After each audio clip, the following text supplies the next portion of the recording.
Okay, this is Randy Shannon, and we are having a special call tonight, Friday, February 20th. It's 7 o'clock Eastern, and we have an exciting, super interesting call tonight. And I don't know if any of you guys are tapping the birth accounts or at least want to know about it, but we have Judge NAIDU on the call, and gosh, you came highly recommended. I've heard things controversial. I just want to get the real scoop from you, straight from the horse's mouth. What's going on with the birth accounts? So first, tell everybody a little bit of your background, where you got started in all this. How do you know how to do this? How do you know what's going on with these birth accounts? Okay, thank you. I handle very sensitive, controversial issues, starting from Fiji and beyond that. Now, all my life as a lawyer, I've been very motivated to help Aboriginal people, which is what got me into trouble. And I caught trouble simply because there are a lot of things that have gone wrong under the so-called rule of law. See, a lot of people believe or made to believe that we are not a government of men, but we are a government of laws. But who the heck do you think are making the laws? It's the men and women in Congress. So just because they made a law doesn't mean you have a contract with them, you know. Article 1, Section 10 of the Constitution says, no state shall impair the obligation of a contract. Yeah, but I don't have a contract with the state, so I've become controversial. Yeah, I've been at this for almost 40 years. I'm associated with about 7 Native American tribes in America. I live in Hong Kong by choice. I come and go into America. I'm also involved with First Nation tribes in Canada, in Australia, New Zealand, Fiji, which is my passion, my occupation. I have found out under federal law, 18 U.S.C. Section 1151, that if an act of Congress does not and did not extinguish native title, it is still Indian country. I mean, I've even checked to see when the White House and the Congress and the Supreme Court, Indian countryness was extinguished. There is nothing in the county assessor's record. So there's a lot of legitimate, legal, lawful scam that is being perpetrated by the government. And then they have their goon squad, the DHS, the ICE, the FBI. Well, I'm FBI too, seriously. Full-blooded Indian, that is. And sometimes I'm the, fully, Good definition, thank you. fully beleaguered Indians as well. Now, coming to the birth certificate issue. Some years ago, about 20 years ago, I was teaching somewhere, and someone brought up this issue about our birth certificates. And then I asked, how do you know that it is a bond? And this person said, well, I don't know. So anyway, I decided to do some research. So I got 10 birth certificates from 10 different friends of mine, and I looked at it, and something caught my eye. I took a magnifying glass to it, and the rest was history. I discovered that there is a name of a bank in some of your birth certificates. So I contacted the bank. One of them was the American Bank Paper Company. And I said, what do you guys do? And he says, who wants to know? I told him I'm so-and-so. I'm doing some research. I may write a book. I may use this in my, for my lawsuits. And this company said, oh, we issue bonds. I said, birth certificates? He said, yeah, they are bonds. So I went back and did more research. And through the grapevine in Washington, D.C., I found out that our birth certificates are used as negotiable instruments in the IMF and in the World Bank. This came to a head after the 1945 Bretton Woods agreement in New Hampshire after World War II. So I decided, okay, let me see what we can do with this. So I contacted several banks in America. Some thought I was a lunatic. Some thought I had something, and some said to me, I don't think you want the SEC and the Secret Service to come after you. And I said, well, under Regulation D, Section 501, if I'm worth more than $2 million or $1 million, I'm an accredited investor, exempt from registration purposes. So I was in China when I approached a couple of banks, and I said, if I bring you paper, a bond, can you monetize it? They said, well, do you want to sell it, or what do you want to do? I said, no, I don't want to sell it. It doesn't belong to me. It belongs to people. And then they explained to me that, yeah, you can, but you'll need to purchase an IBOE, an International Bill of Exchange. This is like you go to a restaurant to eat, and after eating, you tell the guy, well, hang on to my watch. I'll bring you the money next week.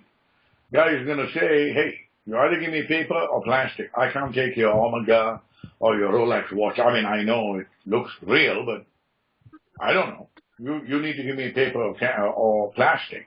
So it's the same thing with the birth certificate. You can't simply put the birth certificate into a private placement program. You've got to purchase an IBOE. Now, let's talk about what's a private placement program. If the listeners would like to find out how a PPP, private placement program, works, you need to get hold of, go to the library and ask for Barron's Dictionary of Finance and Investment Terms. That's Barron's Dictionary of Finance and Investment Terms. And if you go to the section, if you go to multiplier and look at the definition of credit and deposit multiplier, you will then know that the PPP, or the so-called high-yield investment programs, are actually legitimate, legal, and lawful. Now, the word legal, you've got to be careful of the word legal, because the word legal means anything that is lawful, legitimate under man's law, but not under God's law. So that's the meaning of the word legal. So when you use the word legal, remember it means premised upon a man-made law. So that is how the birth certificate program got started many years ago.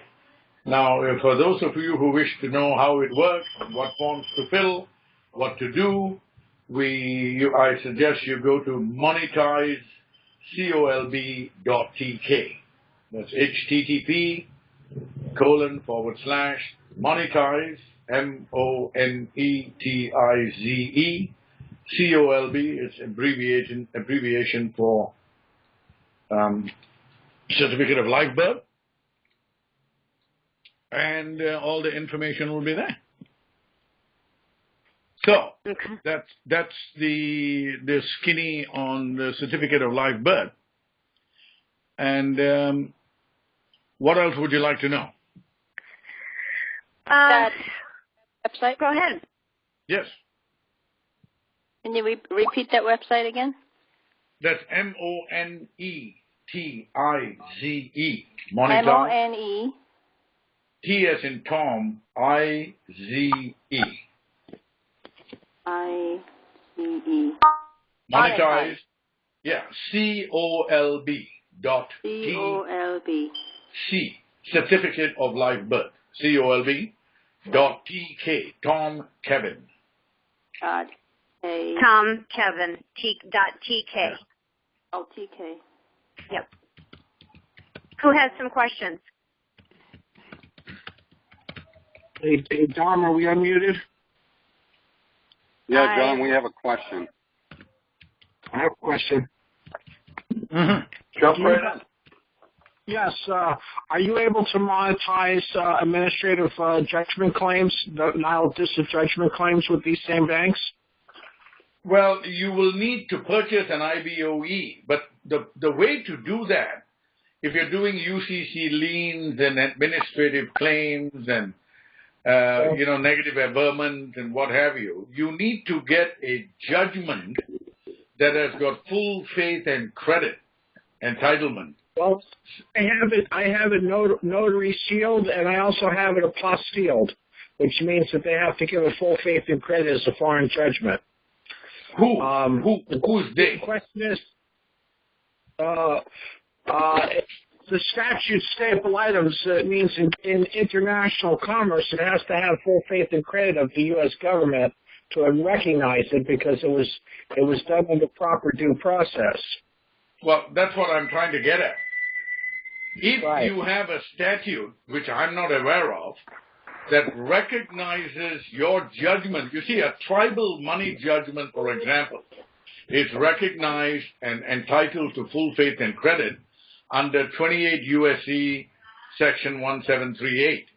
So now, when a foreign bank says, what is the statute that gives you full faith and credit so that we can invoke the Uniform Foreign Money Judgment Recognition Act of 1962, I have a ready-made statute to show him. So I'm asking you, sir, what statute are you referring to that I could tell a foreign bank, this is the statute we are depending on or relying on, and therefore give me full faith and credit, because they are under no obligation to do anything unless we have a statute.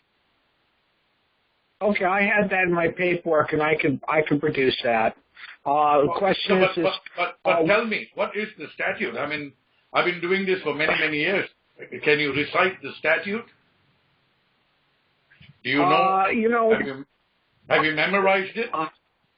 It's in my paper. I don't have it memorized, but it's in my paperwork. Okay. I can pull it for you if you like. Okay. This is a notary acknowledged notary. It was done under notary seal. There's 3 notaries. I understand. I understand, sir. I understand what you're saying. I've been hearing about this for the last 30 years. My question is, do you want to get it monetized in America or overseas? I'd rather get it monetized overseas because I don't think that it's so corrupt here that we can effectuate monetizing it here.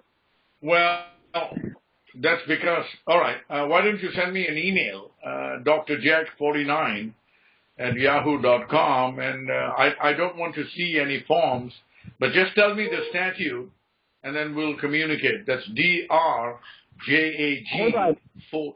Hold on a second. What's the email? I'm sorry, I'm slow here. I'm presuming you have a pen and paper handy. Yes, I do. D as in David, R as in Robert, J as in Japan, A as in Australia, G as in Germany. Dr. Jag. 49. 49 at yahoo.com. 49. I'm sorry, I'm having a hard time hearing you here because it's noisy where I'm at. Dr. Jag, 49. Can somebody relay that, please? Somebody has got me on speakerphone, and that's why you're getting all these interruptions.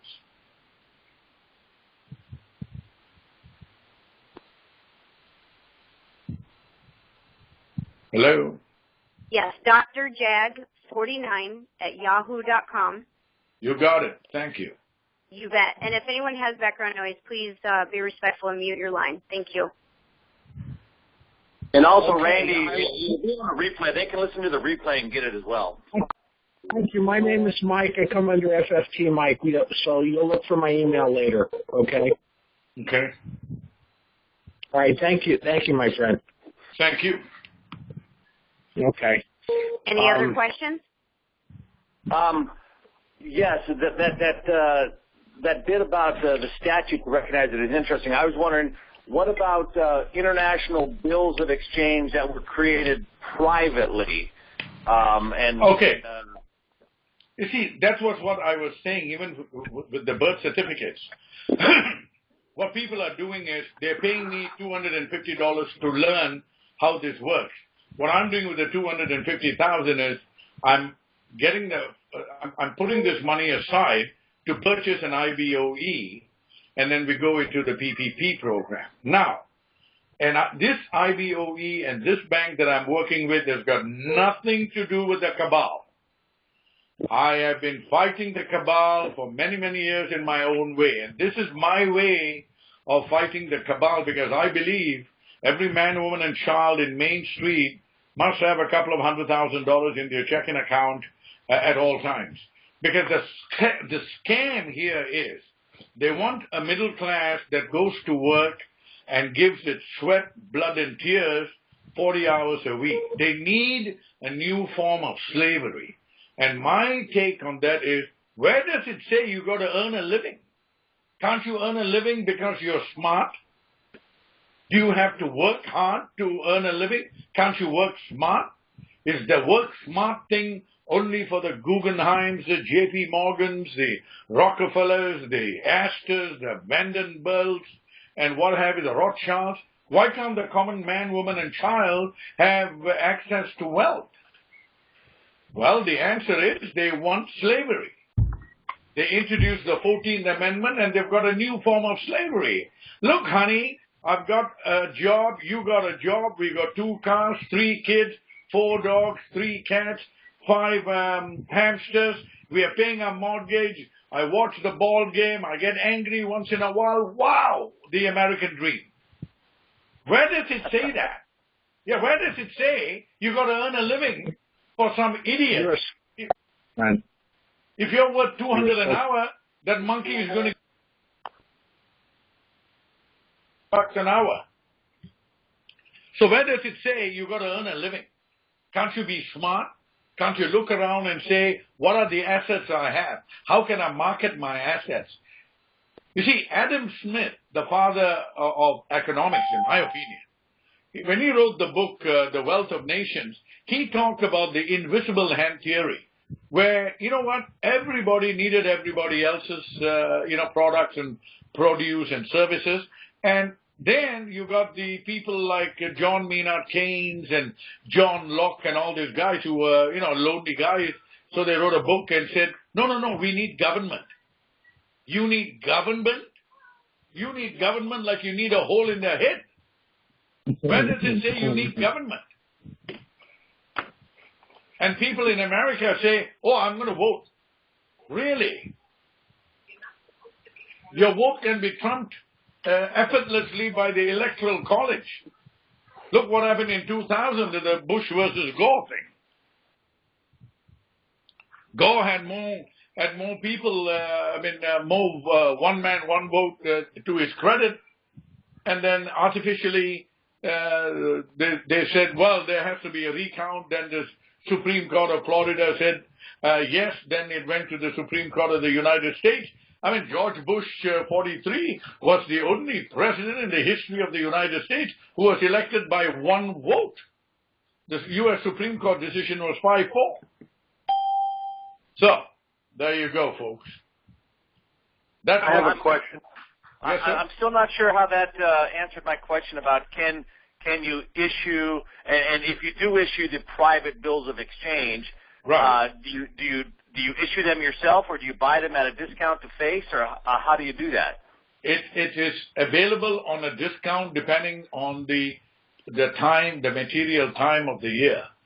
Now we are dealing with. Are they standard 10 years like an MTN? Well, the medium-term note has nothing to do with an IBOE. An international bill of exchange, first of all, is you got to know the bank. They got to know you. I mean, like me, I wrote the charter for the bank for all Borneo nations. So they know me, and then I need to know the client, and I need to know that the source of the funds, the history of the funds are available, so that we know it's not dirty stuff, hanky-panky stuff, because then we lose our license, which is not so bad, and in China you face the firing squad, and your family gets to pay for the bullet. So they're they're very, very sticky about that. So send me an email, drjack49@yahoo.com, and we can discuss it. Okay? Very well, thank you. Yeah, but just remember this is non-cabal stuff. I don't get involved with the usual suspects.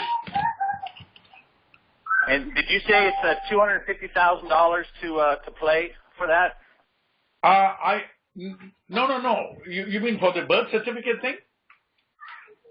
You mentioned $250,000. I thought that was. No. I said $250 for the legal advice to enter the certificate of live birth monetization program.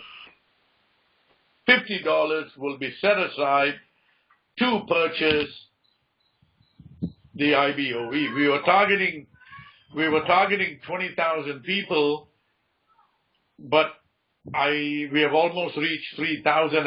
I believe we may shut it down once we have reached 10,000 by the end of March, and then go with what we have, because 20,000, is a stretch. So we are seriously considering that option. So by the end of March, we'll shut down the first tranche and make this work so that all the naysayers and, others will know that it works. It works. If it's a bond, it works. You just need to know the formula. You just need to know, it's like you're a cook. You know how to cook, but you have no utensils, you have no kitchen, you have no perishables, non-perishables. How can you cook? So you just cook things in your mind. Well, what effectively is being cooked? Are we then creating our own private bills of exchange? Is that what we're learning how to do? No, you are entering a program where you can get up to $2 million a year for the next 50 years, because this money is being multiplied and compounded and multiplied and compounded and multiplied. So you need to go to monetizecolb.tk to read what this is all about.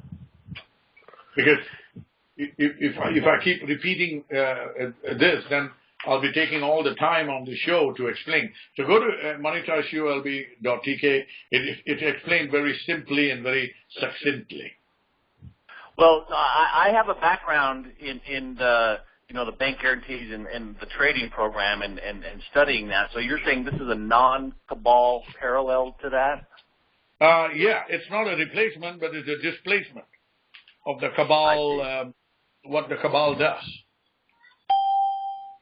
I see. Very well. Okay, well, that's very interesting, and I will go there. Thank you. This has been very enlightening. Thank you. Yeah, like you must be familiar with SBLCs and bank guarantees and what have you, right? Of course, yes. Yeah, so this is something like it, but we don't use SWIFT. Like no SWIFT. You see, like an MT-760 is basically to tell one bank telling another bank to block some funds. Correct. If someone has a bank guarantee which is cash-backed,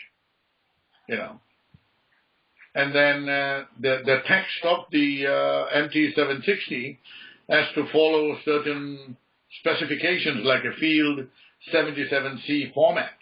The bank charges is like 0.05%, some 1 to 2%, blah, blah, blah. So we are something like that, but now with what China is doing, what BRICS, I'm actually with the BRICS philosophy. See, BRICS philosophy is we don't need government. They are more of the Adam Smith invisible hand theory. The Keynesian theory is, please, we need government. So that's the difference. Okay? Very well. Very well. I appreciate that. This is very interesting. Thank you. But if I were you, sir, I will go and grab a copy of Barron's Dictionary of Finance and Investment Terms. That is the go-to encyclopedia for the SEC, for NASDAQ, for the New York Stock Exchange, the Gold Council, and everybody. Okay? Very well. Excellent. Thank you. All right. What about, I have a question. What about the account already trading? Somebody's trading my account. What happened to that? If What account is being traded?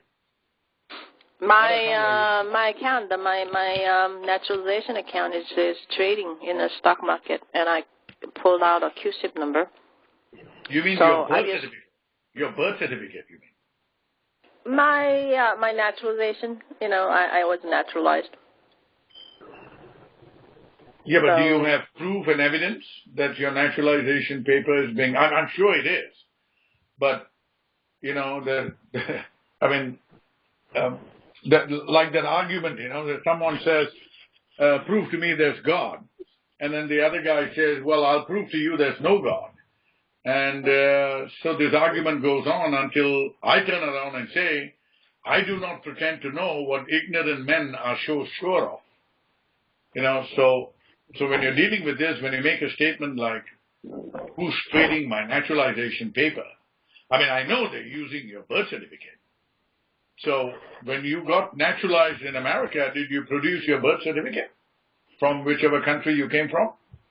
I think, yeah. Well, I have to produce probably like a certified copy from, where I come from, and I have to submit to them, and then I have to, go through the naturalization procedure, and then they issue me a certificate of naturalization. So I'm sure they are using your birth certificate almost every day. Right. But you need to find out what it is worth.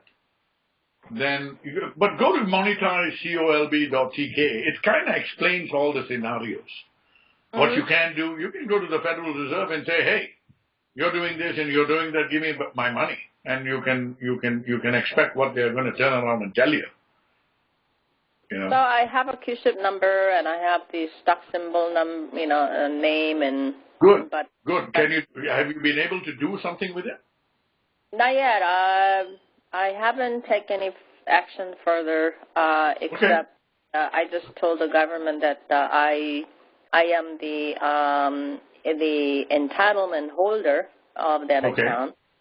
Right. And so now I am actually changing my status so that I could control that account, and according to them, if I am a U.S. citizen, I do not have any rights. So has to be clean up. Why don't you go and tell them that you're an accredited investor and see what they say? No, under Regulation D. I already told them that I'm a creditor, and now I'm actually creating a new contract with them. So they have to release that account. Good. I hope they do. I don't know, but I am, continuing with my process, and we'll see where it goes. Good. So what happened? What happened to that account? Now, if I start trading my own, is that account is closed? I don't know. Mm-hmm. I have no idea if they're going to first of all acknowledge the fact that they are trading. I know they are, but I don't know if they're going to release the funds to you or to anybody who has a birth certificate. I think you have a right to discharge the debt from that account. What debt? You have to arrange that. Mm-hmm. After you change the status first, and that's very. Yeah. Well, go ahead and do what you're doing, and I hope and pray that they will release the funds to you and extinguish the debt, whatever debt they've told you they are using a birth certificate for. It's just like the mortgage debt. Everybody thinks I took a loan, but you put the down payment, right? But nobody has evidenced the down payment that the so-called lender put down.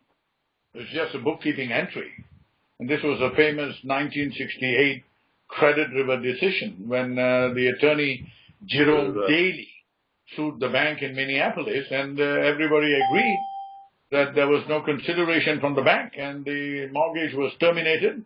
He walked away with a free house. A couple of months later, the lawyer and the judge were mysteriously died.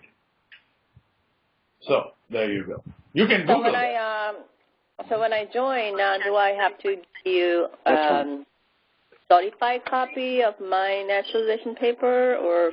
No, just a copy of your birth certificate, your original birth certificate, just a copy of it. But go to monetizecolb.tk. It will walk you through. It's very simply and succinctly written. Okay? If you come from another country, we do not have a birth. You can't get cash back. No, you we do not have a birth certificate. It's held by the original country, but then they actually moved it to. But then, how did you get your naturalization papers without evidence of a birth certificate? I've done a lot of immigration law in my life, H-1Bs and I don't know. I was young, and my parents, they asked a certain kind of documents, and we gave everything to them. And so that's it. And we do not have a birth certificate. I only have a naturalization paper.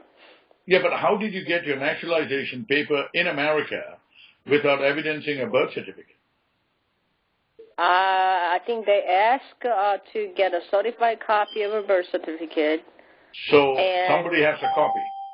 So we gave it to them. Whatever they asked, we gave it to them. That's it. We do not hold anything. Okay. So you cannot evidence a birth certificate? Yeah. All I have is a certificate that issued by the government that I was naturalized. All right. Okay. So you cannot have a birth certificate here and naturalized paper, both. No, I'm not saying that. I'm not saying that. I am saying this.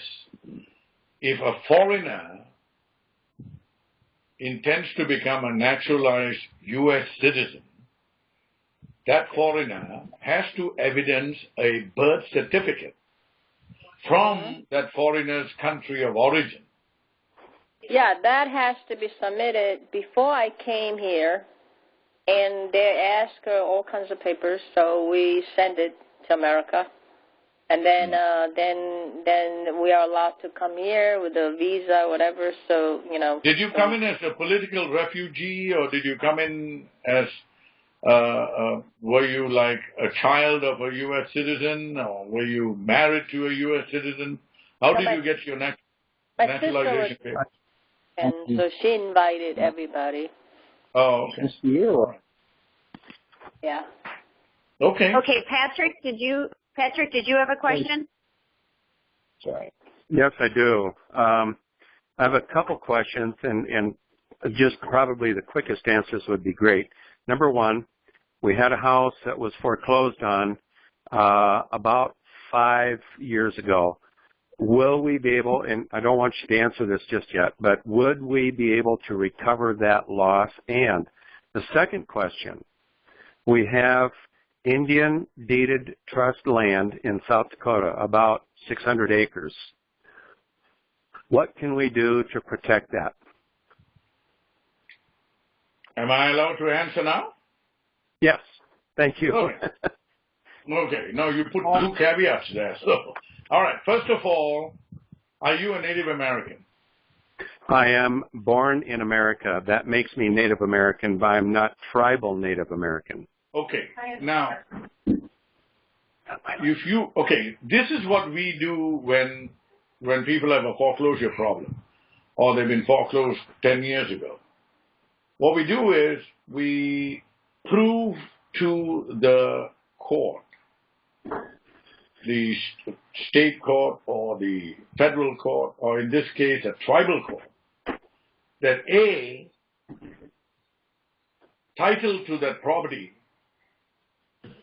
was never, ever sold or transferred to the county. Okay? From the Indian, from original ownership of the tribe. Hang on a minute. Okay. Somebody's trying to reach me. I'll you back. Okay. Okay.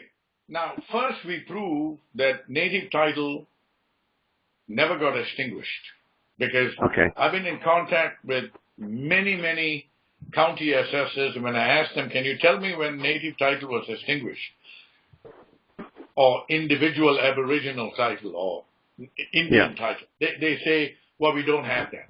Well, if you don't have that, you don't have superior title. You just gave yourself your self-appointed title, which is valid, which is invalid. Now, the second thing we do is we prove in the tribal court that if the state court allowed foreclosure based on an unconstitutional law, then the judge who gave that order could lose his license, because he took an oath based on the Constitution of the state and the U.S. Constitution. So what we do then is we send them an order to show cause to the lender and to the, mortgage servicer. Within 21 days, if they do not respond, it becomes automatically a confession of judgment, a default judgment, and then we sue them for like $10 million. We send it to our collections lawyers, and they go to work.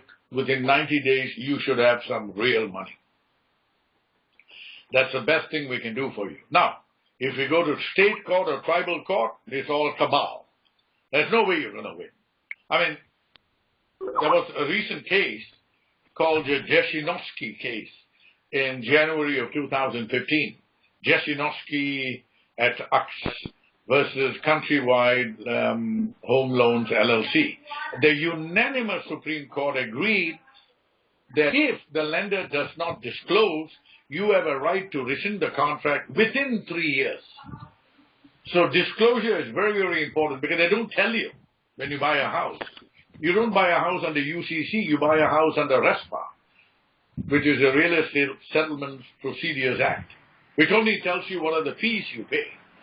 They don't tell you that your property is going to be securitized, where they make hundreds of millions of dollars. You get nothing.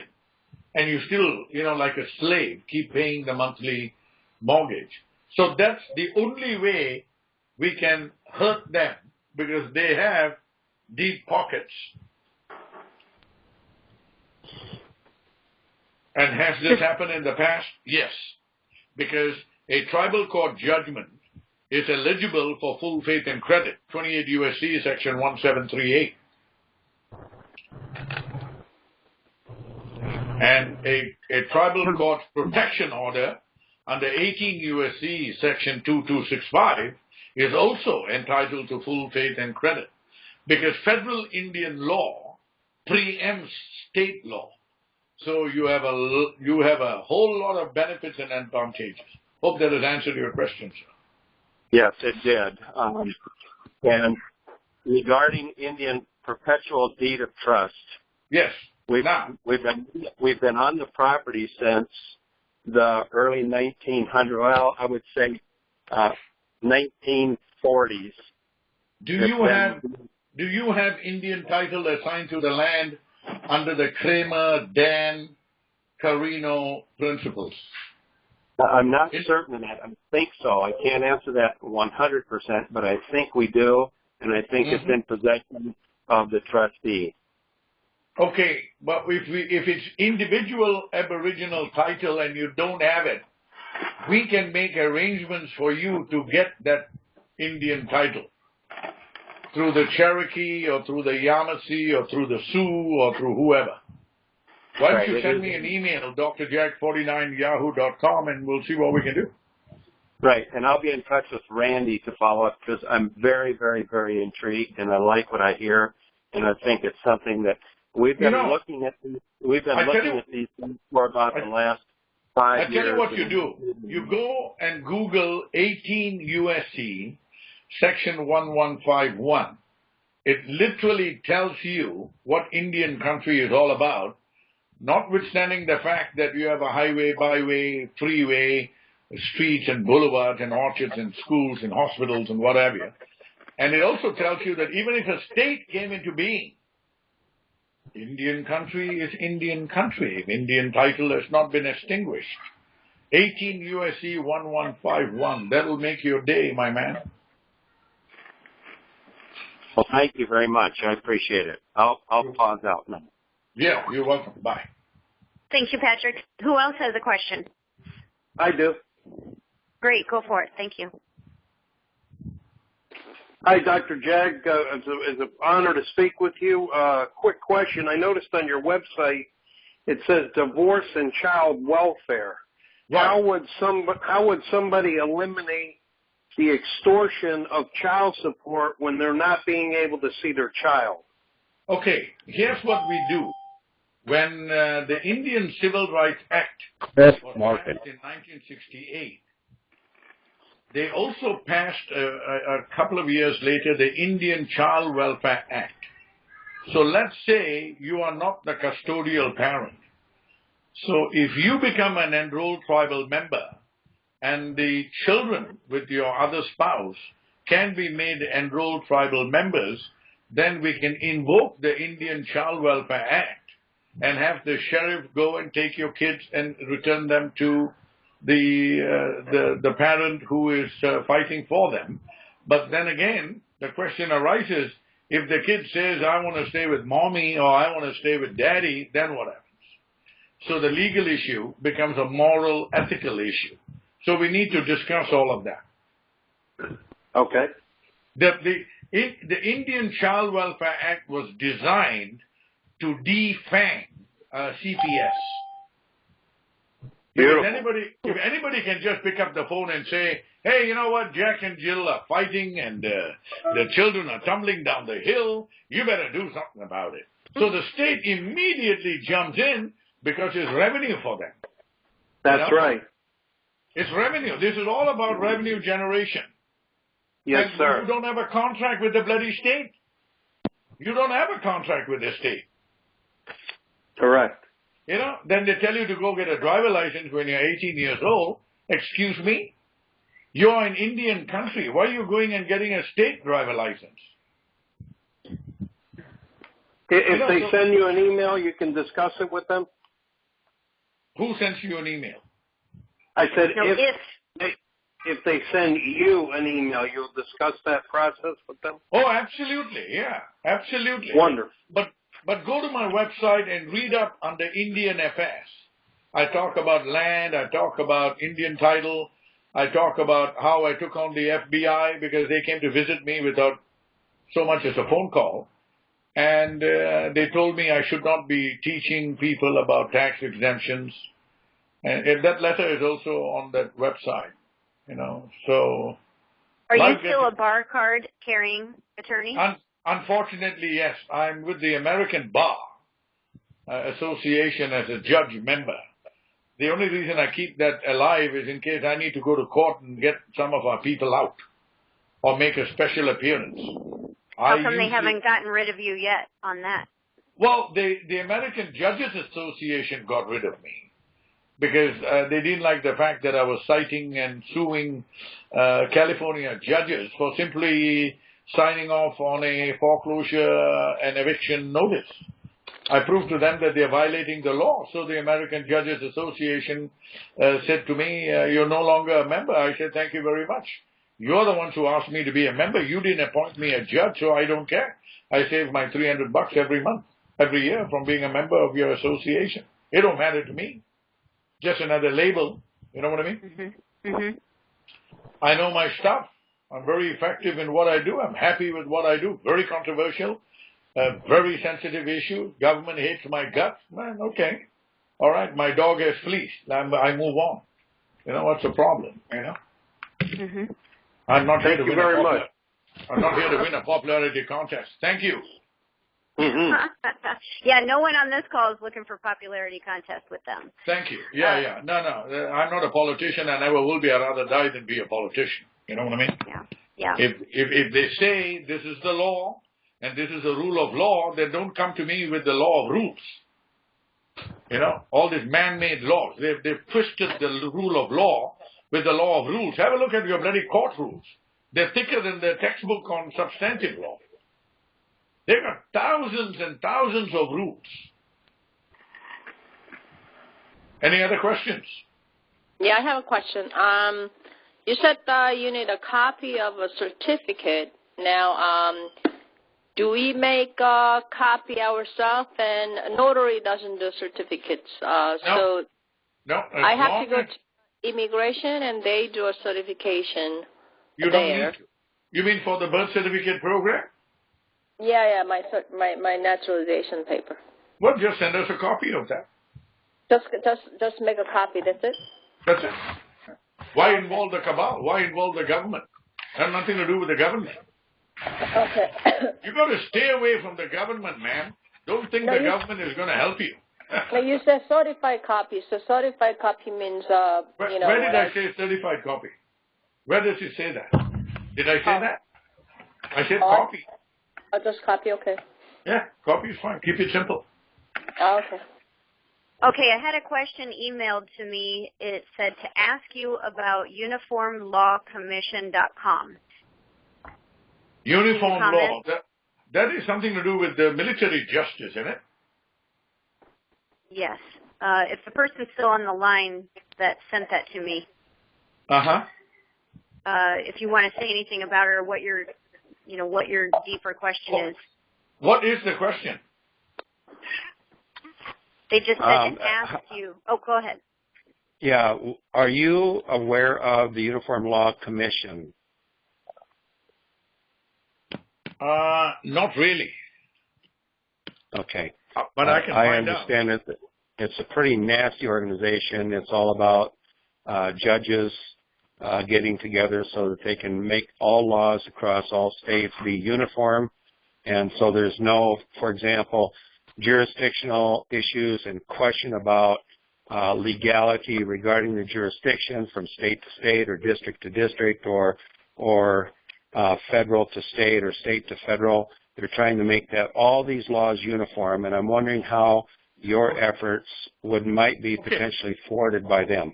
Okay, from what I'm reading on their website, the Uniform Law Commission provides states with non-partisan, well-conceived, well-drafted legislation, and I stopped reading after that. Right. This is, a couple of snakes got together and said, all right, we're going to defang ourselves. We can bite, but no more poison. So anything to do with legislation, I walk the other side. If it does not help the Native American cause, I do not bother to think about this anymore. This is just a bunch of crooks who decided, you know what, I was a crook, but now I'm a good guy. Yeah, it is. I agree. The Uniform Law Commission is supposed to bring clarity and stability to critical areas of state statutory law. I'm not interested. If you talk to me about tribal law, ancient Indian law, ecclesiastical law, natural law, I have all the time for you. You talk about state law, bye, not my jurisdiction, and I don't care. You know what I mean? I'm eating in McDonald's, I'll pay in McDonald's. I'm not going to go to KFC and pay the bill. You know what I mean? I love it. Different Thank jurisdiction, you. my friend. Jurisdiction. What is the meaning of jurisdiction? Law expression. That's what jurisdiction means. Law expression. So when the state sues you and gives you the title of defendant, don't go into court and fight it. Just do special appearance.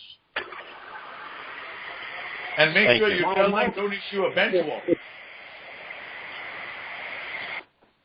We've got a couple more minutes for questions. Does anyone else have any questions? I have a question. Go ahead. It's noisy. Yeah, somebody's got background noise. Somebody needs to mute. I hope I don't mute the questioner. Okay, go ahead with the question. Okay, I did mute the wrong line. Hold on, here we go. Yeah, okay, I'm in the same situation as Gloria. I got the citizenship in 2006, and I have the original in home. Can I use it for anything? You have the original what? The birth certificate? Naturalization, certificate of naturalization. Okay, if you can send us a copy of that, go to monetizecolb.tk, and we can go from there. It'll walk you through what to do, what to fill in, and blah, blah, blah. Do I need a birth certificate from my older country? If you have one, it'll be better. If you don't, then your naturalization paper may be able to confirm that you have and you had a birth certificate, which is what I was asking the other lady earlier, whether she had a copy of a birth certificate. If you don't, then we can use your certificate of naturalization to reflect your birth certificate. Other than that. Okay, thank you. Yep. Other questions? You have about 60 to 120 seconds to get your final questions out.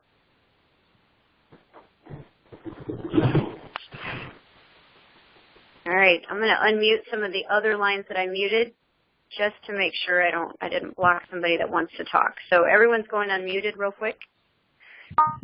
Hello, Dr. Jag? Yeah. Go ahead. Yeah, you asked about the statute, my statute staple instrument. It's code 11 USC 501A and 502A, and 11 USC 7001 and 7013. Okay. And basically, I put it as a creditor's proof of claim. It's registered. It's notarized. And put in, and the notarization has been recognized by the Secretary of State as a notary in good standing. So I didn't do anything that's outside of the norm for getting this claim. Anyways, what I wanted to ask, several years ago, back in 1992, I was made an honorary member of the Western Shoshone, but I was helping to get them to stop the nuclear weapons testing on their land. And while I was at the protest, somebody stole the card that I had that had my certification of being brought in as an honorary member of the Western Shoshone. Would that qualify me to use? If I talk to the Western Shoshone elders, would that qualify me to use tribal courts to get them to certify my judgment? Yeah, you can give it a try. Yeah. Okay. All right. Because I want to be able to use this claim, and then if we can bring this claim forward, I'd be more than willing to take a little portion of it to help you guys get the IBOE to get some of these people in there to get their certificate of live birth monetized also. Yeah, we are in good shape. We are in good shape to raise the funds, even if we don't hit the target. But yeah, I appreciate your help, and send me an email. Now, and would you be available to come down to California, or would we have to come up to you? I'm in Hong Kong, sir. Oh, okay. That's cool. Now, be careful of your 11 USC Code 501 filing of proof and claims, because 501 subsection D talks about a claim of a kind specified in section 502 E2, 502F, 502G, 502H, or 502I. So if your claim is not satisfied under 502 E2, 502F, 502G, H, and I, then they may not recognize your claim because you're using a statute to file a claim. Now, if it doesn't qualify, I'm not using the statute to file the claim. They have to recognize it as such because my claim is superior to what they have. Right. All you're looking for is acknowledgement. Okay. But yeah, if you can get that judgment notarized or recognized or by a tribal court. I have an apostille that I sure wouldn't be enough for me to take it from the tribal court and let them confirm it. I also have it. I also have it signed off by a jury of my peers, which is 6 people that were also signed off in front of the notary. They examined my process and paperwork and found that I've given the people due process who I brought the claim against. Okay, and email me. Email me all of that stuff. Okay. Will do. All right. Okay. All right. Thank you, Dr. Stagel. Let's see if we could. If you work with me, let's make it happen because we got to. I'll share with you. We have technology that can end the Fukushima crisis, and I'd like to be able to put resources behind it. Okay. Thank you. All right. Thank you. Did you have any? Well, first of all, I'll give one more person a chance to ask questions. If anyone else has anything. Okay, I think we're good on questions. Everybody definitely knows how to reach out to you. Thank you so much for coming on our call and taking time. I know you're about, 13 hours ahead of us or something. It's almost 9 o'clock. Thank you, Shannon. You're very welcome. I'd like to say God bless you, my friend. Thank you. Randy, thank you very much. Question here. Yes. I was thank you very much. Dr. Jack had ever removed a felony to tribal court? Yes. Move it to tribal court. Send us In an what email. state? Beg your pardon? In what state was that? What state was what? In what state was the felony removed to tribal court? Oh, we had one in Kentucky. We had one in Texas. We are still fighting in a few federal courts when they arrested some of the enrolled tribal members. So we have issued writs of habeas corpus. We don't have a police force yet, but that doesn't stop us from doing what we are doing if those monkeys are willing to obey the law, the very law that they legislated. All Can right? the Cherokee Nation get together with the people on the common law courts that we are? Well, be careful. Yeah, be careful of common law, the word common law, the phrase common law. Common law means judge-made law. Why don't you use the word natural law? What's the love affair with common law? Common law has got nothing to do with common sense. Common law is judge-made law. You know, if there's no statute, they'll go into common law, meaning that was the decision. It may have been wrong. Supreme Court has overruled itself 235 times. So be careful of the phrase common law. A lot of people use that. Common law grand jury, common law this, common law that. And I'm laughing. You mean you want to break away from the cabal? You want to break away from these reptilians? You want to break away from this satanic court? And you're still using the word common law. Common law basically saying that, okay, what damage did I create it to you? Okay, so damage party has to be revealed.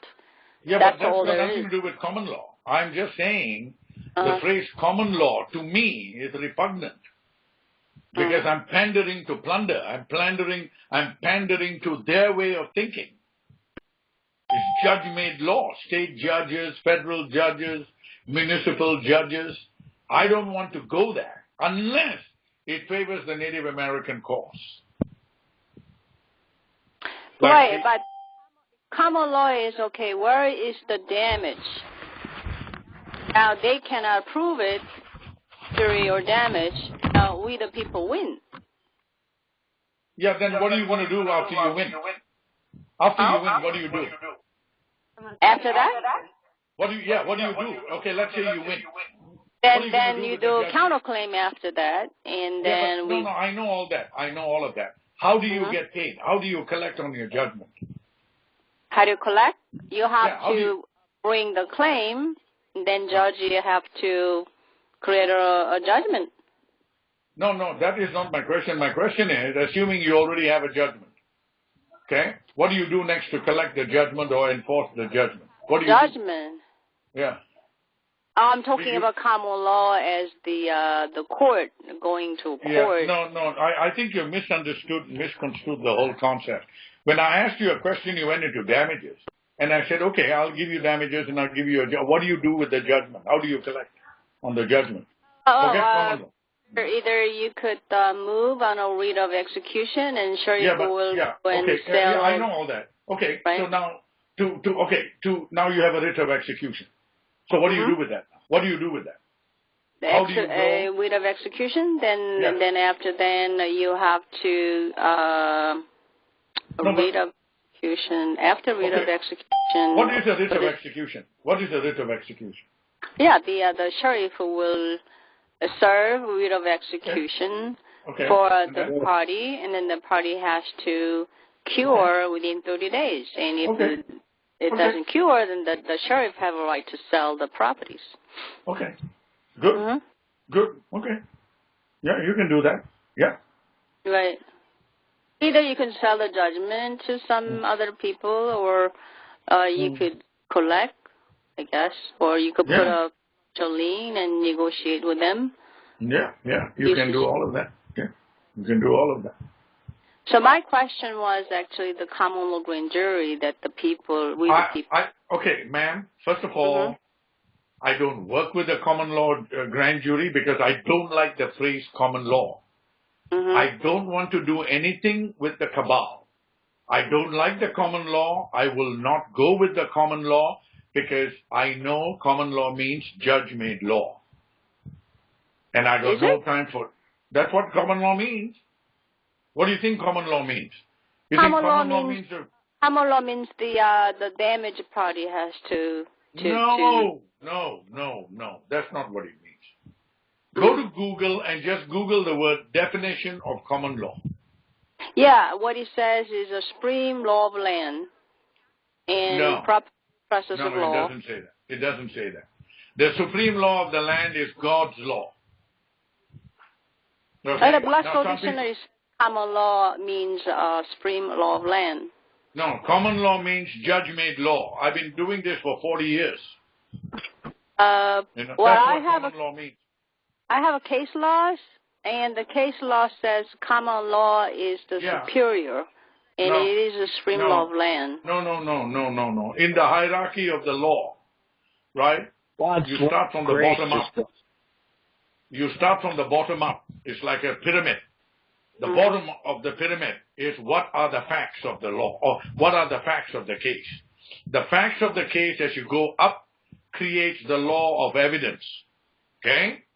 Then you go further up, look at the facts. What law does the facts apply to? Or what facts? When someone says, I gave this guy $100,000 so that we can go into business, he took my money and ran away. Okay, so now you have tort and you have contract. So now you build up your case, the facts, the evidence, the proof, the law that was violated, and now you go one step higher. What's that law constitutional? Okay, then you go into case law, okay, to see what were the previous cases that were decided in favor of you or in favor of the other guy. So if you have 100 cases, and out of the 100, 50 favor you and 50 favor him, something is wrong, isn't it?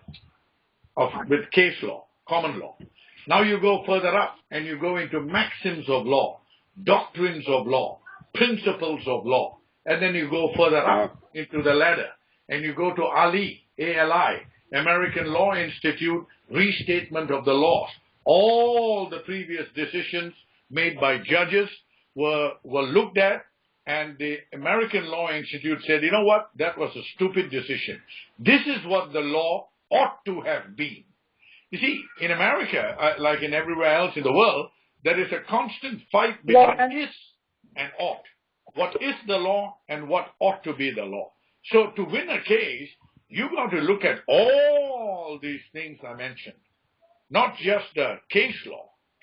You got to look at the law. You got to look and find out if the law is constitutional. You got to look and see whether these previous decisions were rearranged and rewritten. That's a restatement of the laws. So it's not just case law, which supports your position, and you walk into court and win the case. No, I wish it was that easy. We would not need attorneys and lawyers. The people in Florida, they actually created a common law grand juries, and they are kicking their butts in the courtroom. Very good.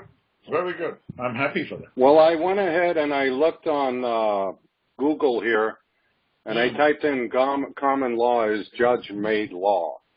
So it does say that in here. But then what I see is it says common law equals common sense as expressed by these simple maxims of law. So common law also goes into maxims of law too. Yeah, it's like this, thou shalt not kill. We didn't want to get on this call to do the definition of common law. Can we move on past the common law? I like what the judge is saying. Forget about the common law, ma'am. I'm not interested in the common law, judge-made law. I'm not interested. If it's God-made law, natural law, tribal law, you got my attention. Common law, I'm not interested, please. So now who makes the judgment? People? What judgment? There is no judge, right? So then, your way is you make the law, you make the judgment. No. Our way. What do you mean? You mean the tribal way? I don't know. You said judge makes the law, No, I'm explaining to you what common law means. I'm defining to you, and another gentleman came in and said that common law is judge-made laws, and that was the end of the argument there. And I said, I don't want to discuss this anymore. I don't want to get involved in common law stuff. This is Pat. Please, this is Pat. Please, let's move on. The common law, we've already beat it up. Let's move on. Okay, so what I really wanted to do was get to, does anybody have, off the common law, any other final questions about the birth certificates, the accounts, your bills, anything, while we have him on the call? Can I ask a question? Yes, sir. Yeah. I pay a mortgage every month. Yeah. Is any loophole that I can go through and save that? Go to Google and Google Jesinoski versus Jesinoski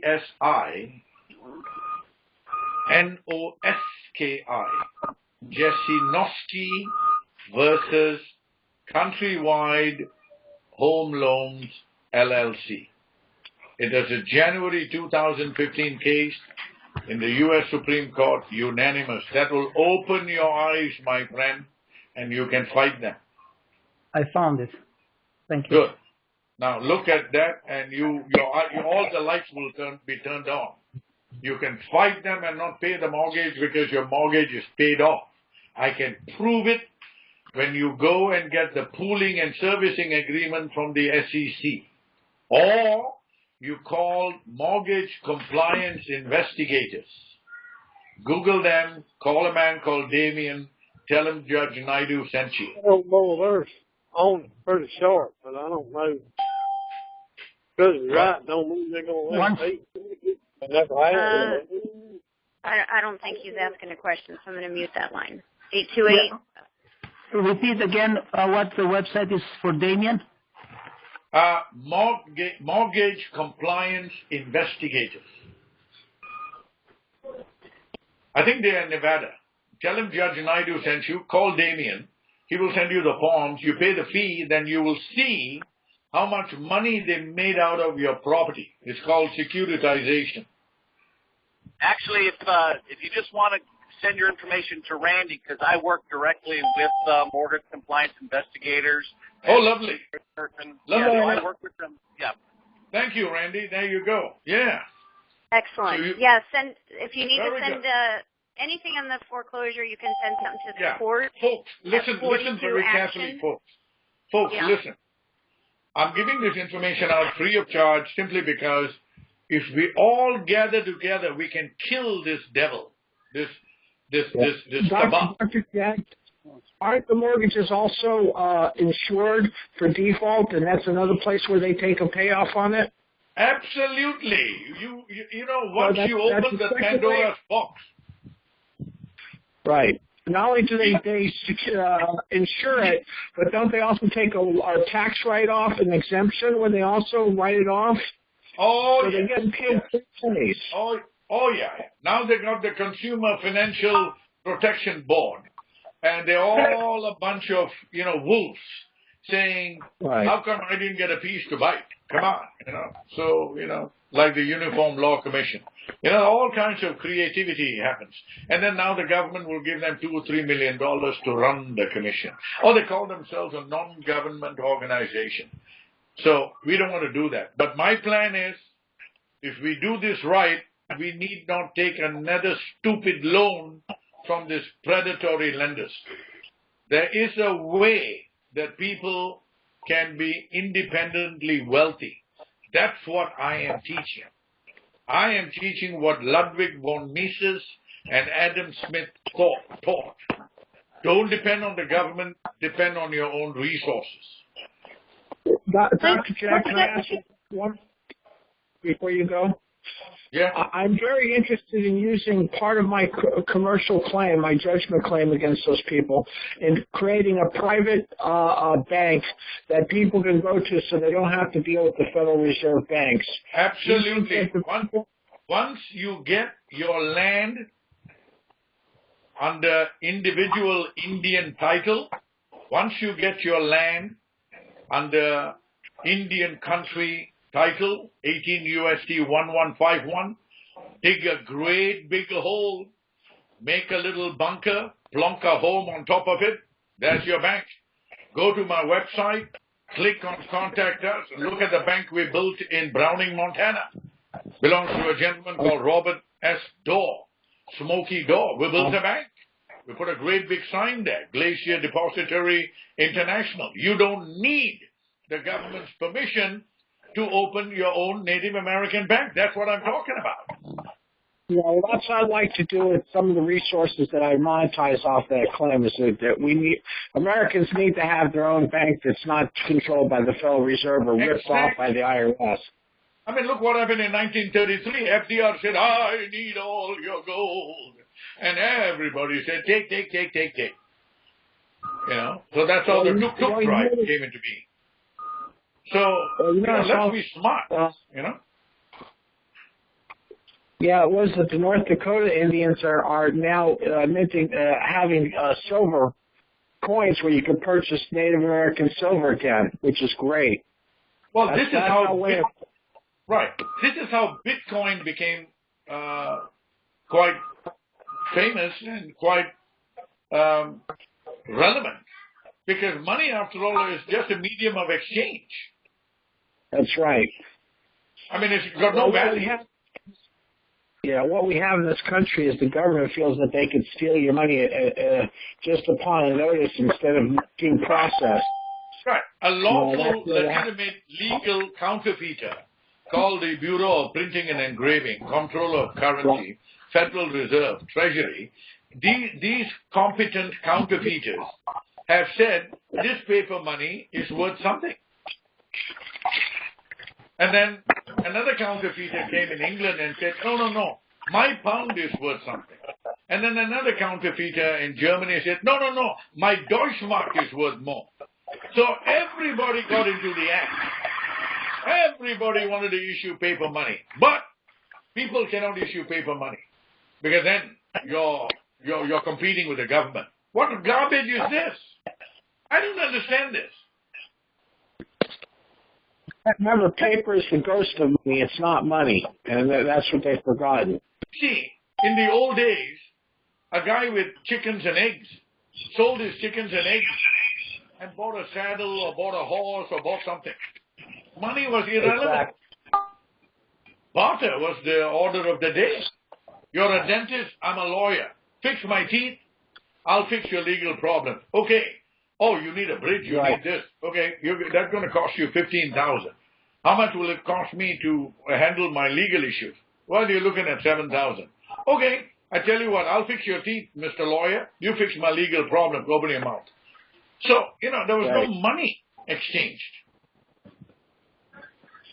Your labor is money. Your labor is money. Your what? Your labor is gold money. Exactly. Exactly. Right. You see, there are 4 pillars to the economy: land, labor, capital, entrepreneurship. Right. So as a human being, for example, the Native Americans, we own all 4.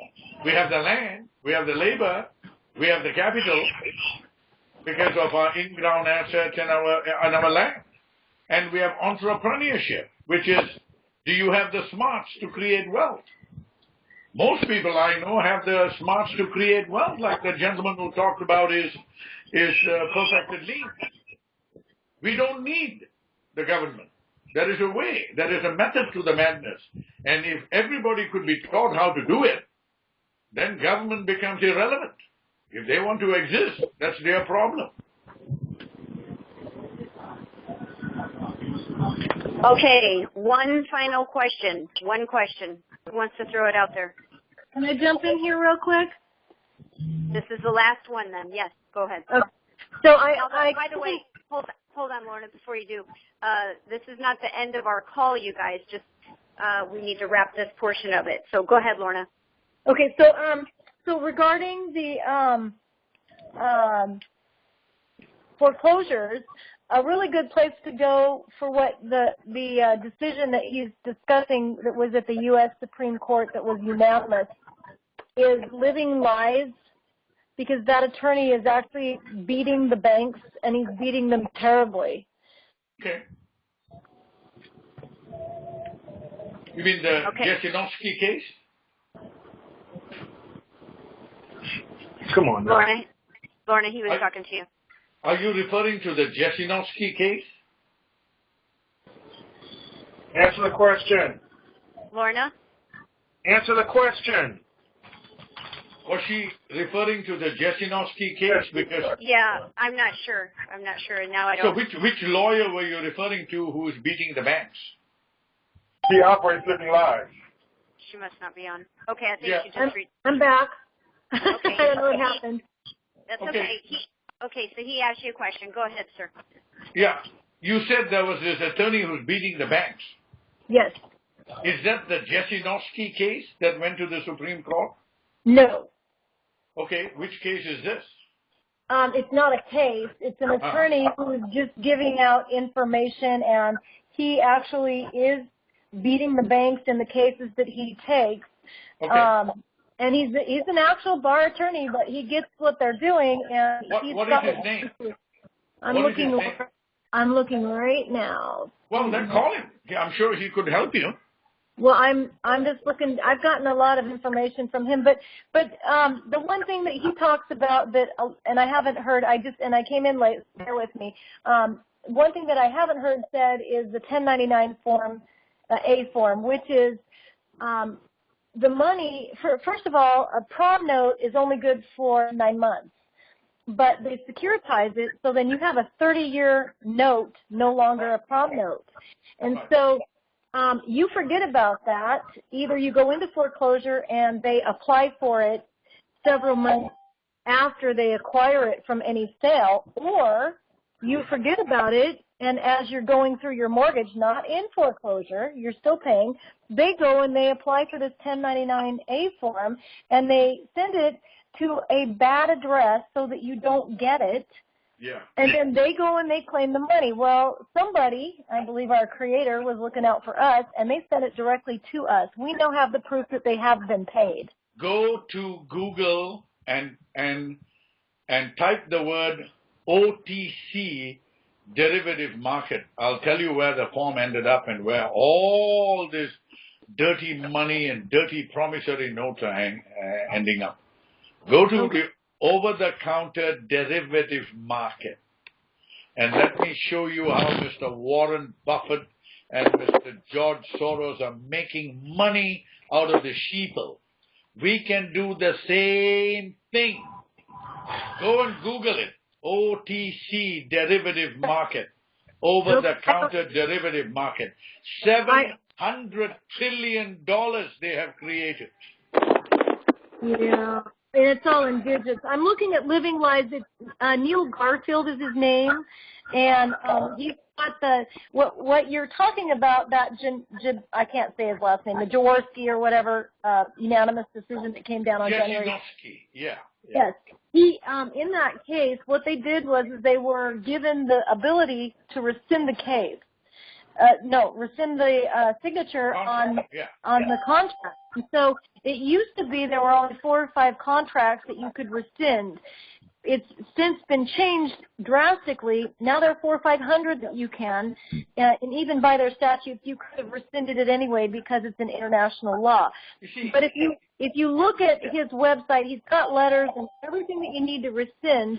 Yeah. And once you rescind, what happens is it cuts the umbilical cord from the land and the house from the contract, so they can't evict you. Do we have a question here, or are you making a statement, ma'am? Well, I was just adding to what you were saying, and then okay.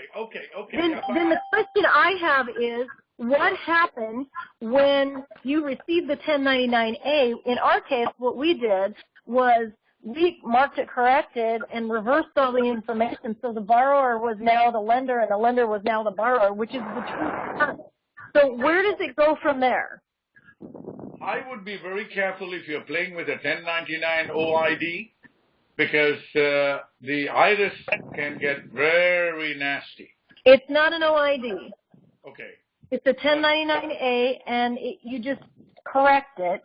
Okay, the only thing I can advise you to do is, if you can find a trader on the OTC derivative market, then you have something there. I see. Okay. I would not play with the IRS. You know what I mean? Okay. Thank you for having me on board, Shannon. Thank you very much. We're so glad, and it sounds like there's a lot of interest here, so we'll talk about having you on in the future. Yeah, love to. All right. Well, you go enjoy your day in Hong Kong, and we'll talk to you very soon. Thank you so much. All right, everybody. Thank you very much. Bye-bye. All right. Bye-bye. Blessed day. Bye-bye. Thank you, Doc. Thank you. Thank you. Thank you. Okay. Okay. Hold on. Let me send one quick text.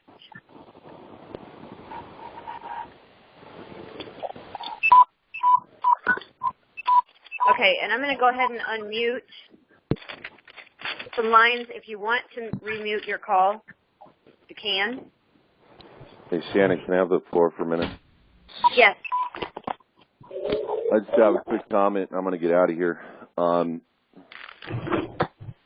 am familiar with the gentleman that was speaking firsthand. Met him personally. I know who he is personally. And I'm in firsthand knowledge of several, maybe 20-plus people that gave him money in the tune of several $100,000, in which he did nothing and burned them. So I have nothing further to add to that other than that's personal knowledge. And if I were anybody listening to this call, I would not walk from this guy. I'd run. He sounds really good. Sounds like he knows what he's talking about. Unfortunately, I have a list of burned people that he ran over. On that, I'm going to yield and get off the call. I don't want to take any questions on it. Thanks, Ken, and sorry about Randy. Sorry about doing that to you, girl. No, great. Thank you. Right. Thank you for that input. One of the things about our speakers, hold on just a second. I don't know who that was. Just hold that thought. One of the things about the speakers that we bring on the calls is everybody needs to always have discernment, okay, with the speakers that we bring on. Do your homework on them, and, don't necessarily believe what you read on the internet, because, some people get slaughtered deservedly so, and some get slaughtered not deservedly so. For example, when I ran for state senate and then I ended my campaign, I got slaughtered. So, because I made light of the fact that that was a corporation. So they did everything in their power to make sure I would never run again, and discredited everyone around me. Ron Paul people, because we worked on his campaign, etc. So patriots, you name it, they took their opportunity to jab at everyone. So this judge that we had on tonight, he is controversial. He does say a lot of really great things, but I have no firsthand knowledge of anything, and I just want to make sure that when people come on the call that they do their own research and make their decisions for themselves. Just always be careful in everything that you do. That's really what I have to say. When I sent that email out tonight or earlier today, there was a lot of super interested people, but I also got some super controversial emails back. So I, take everything with a grain of salt, do your homework, research the cases that he mentioned and the case law. Do your homework.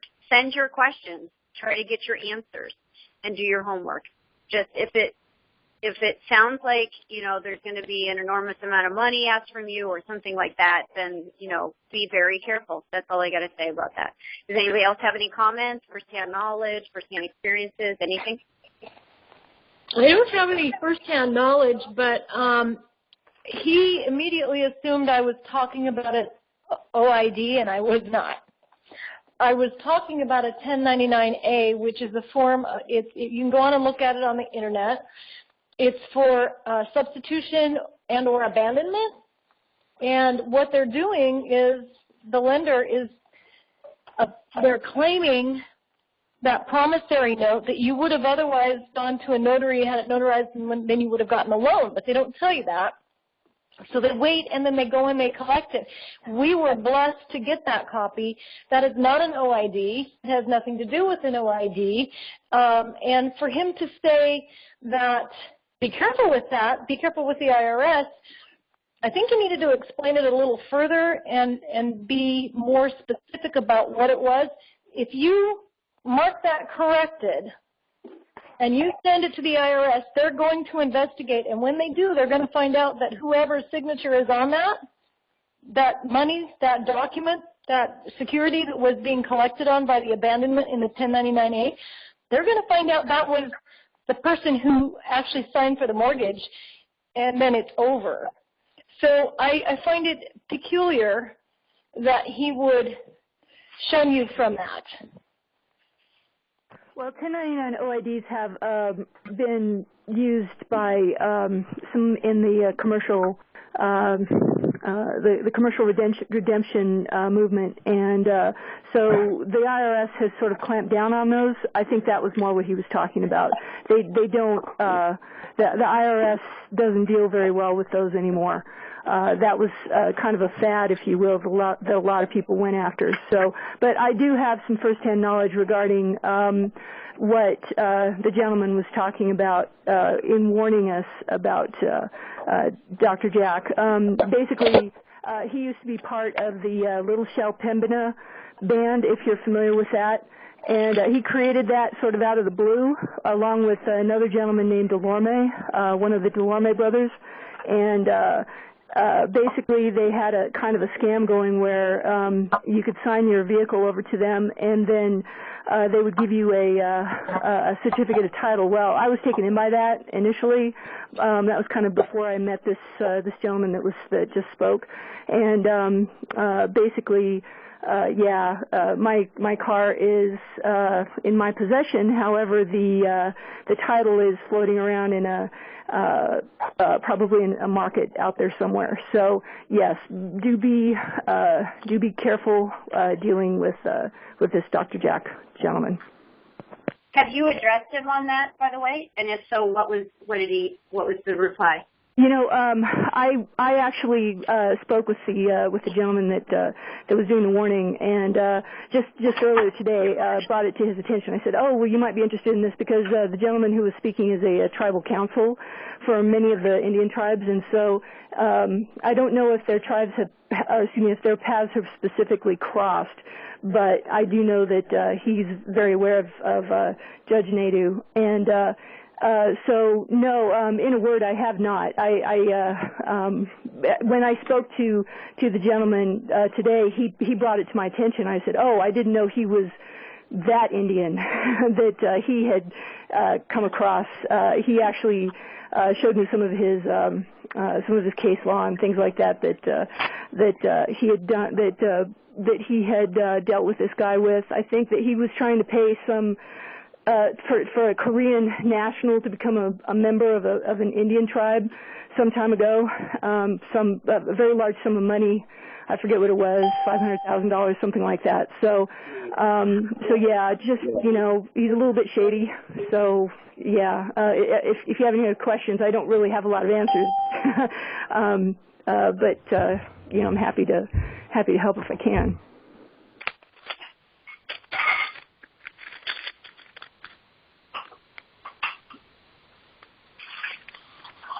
Oops, I was talking. I was muted myself. Was that Margaret that was just talking? No, my name's not Margaret. Oh, okay. All right. Any other comments on that? I heard about something about it. Someone trying to go into Indian, the tribe and nationality and all that, and it was all established someone who is actually American, but he also, wanted to go into Indian nationality. And when it comes to, I think the guy, he's in jail now, and he actually want him, I think this is the same guy, judge, asked him to help him out, and he was asking $25,000. So I'm pretty sure it's the same person that they're talking about. That may in fact be, I apologize for being off by magnitude, but we spoke rather briefly about it earlier. Thank you. Okay. All right, great. Okay, so we're going to bring, Lorna, are you still with us?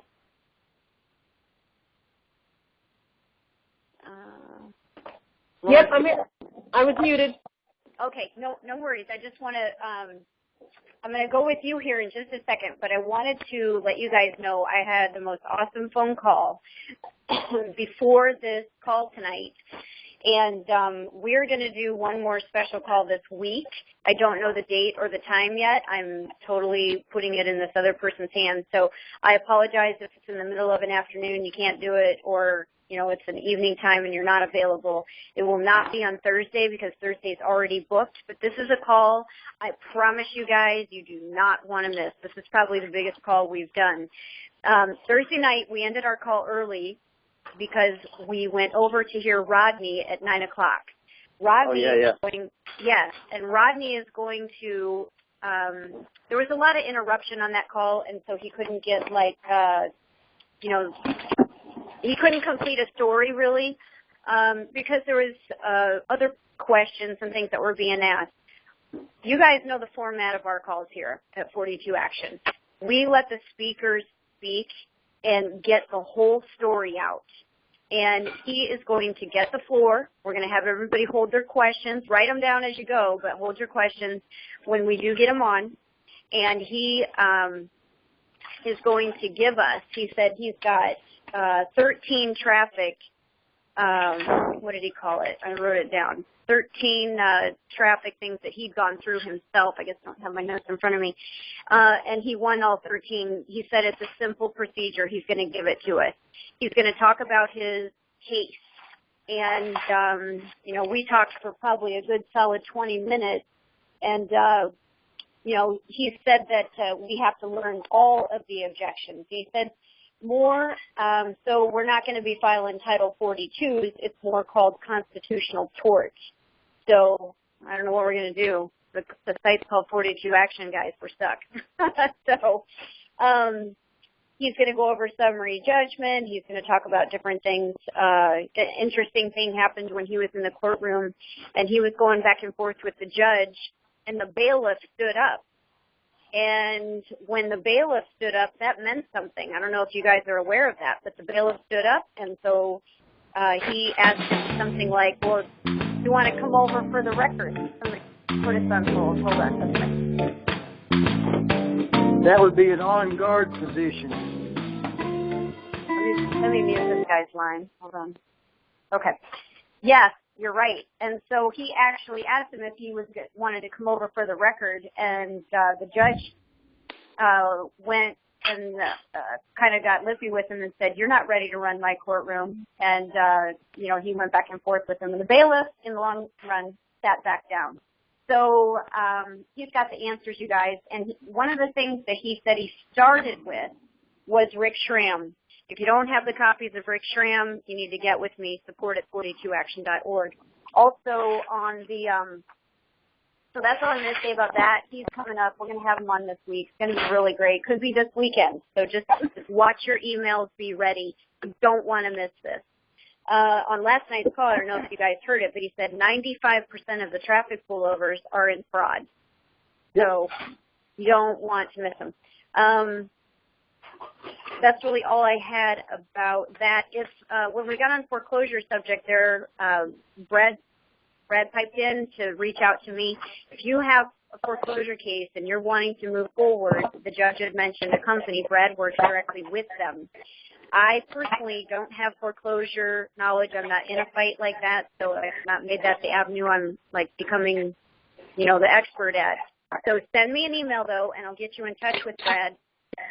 Send it to support@42action.org, and then I'll get it straight over to him, put you guys in touch. Put your phone numbers and stuff in there so he has your contact. Okay, so now I want to bring Lorna back in because, I don't know if you guys are aware of some things that are going on around the country. One of the things was the port up in Washington was closed, and there was a video that showed 45 ships off the coast of our country that were just sitting there, not able to unload. Lorna's got a little bit of information about that. Lorna, you got the floor. Okay. My daughter's in the trucking business. They own a trucking company, but they also work for some other companies. I can't give you a whole lot right now, but I did give Randy the phone number, and I'll update you as it's occurring. But so far, my understanding is that 2 ports are open. I don't know if Tacoma has been reopened. We're having great difficulty up here in Alaska getting anything.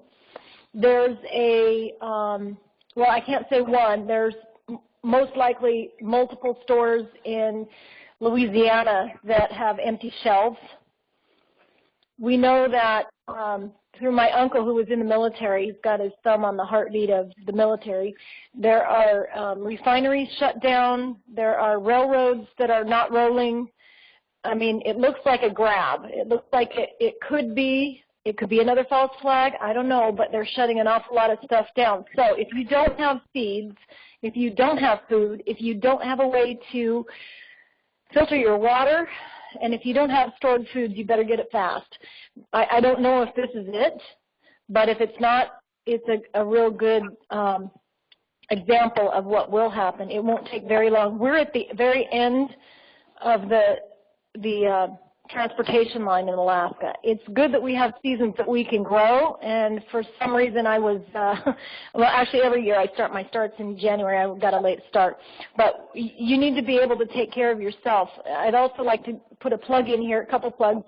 One for authentication, birth certificate process, which brings both halves of your, there are 2 parts. There's a certificate of live birth, and then there's the birth certificate. One's in the public, one's in the private. It brings the 2 together. You're able to exit. It's the exodus from Babylon. You come outside. You're no longer one of the enemies in the Trading with the Enemy Act, and then the constitutional rights and protections that you would otherwise enjoy will be restored, and you'll be a peaceful inhabitant. There's one more thing with what's going on with the crops that are sitting in those ships that are out there waiting to unload. Surely everyone here has noticed weather. I'm outside Anchorage, Alaska. Normally it's about -20 right now here. This is our coldest month. We have 40 degrees, and I can see the brown lawn. So that tells me, and this is the second year, that tells me that our weather is being either manipulated or it's changing on its own. A man named, well, actually, I'm not going to give you his name, Terrell, Terral 03, has been told on multiple occasions, on multiple conference calls, that he is not allowed to bring up the phrase black star.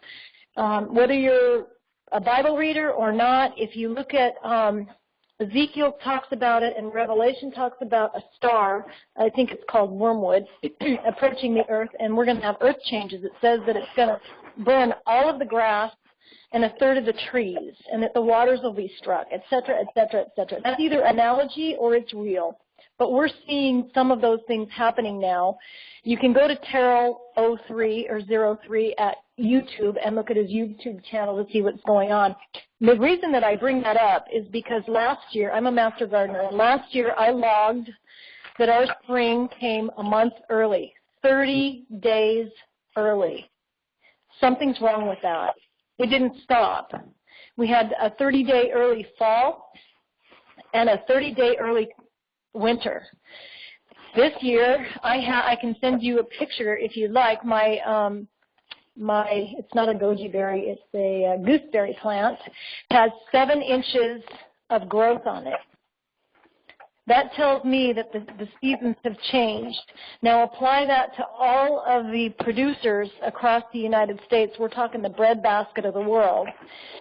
Planting late, what's the harvest going to be like if we get one? And two, are they going to get it to market? So it's time to buck up and start to take care of ourselves now because we don't have any guarantees anymore. Excellent. And actually, well, go ahead, Chris. You can go. I was going to say I have a little bit to add to that. Sure.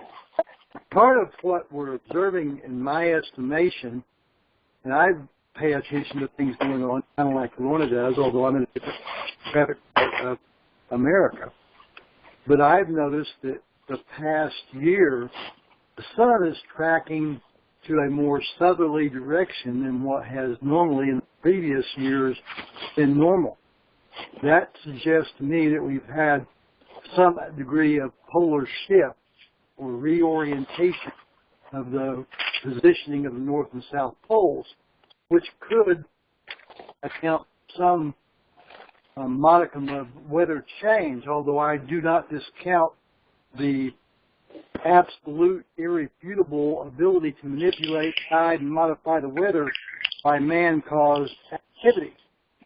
I also know that the longshoremen up in the Presidio and Long Beach area of California, they have numerous ships there cruising around waiting to offload because of a union longshoreman strike.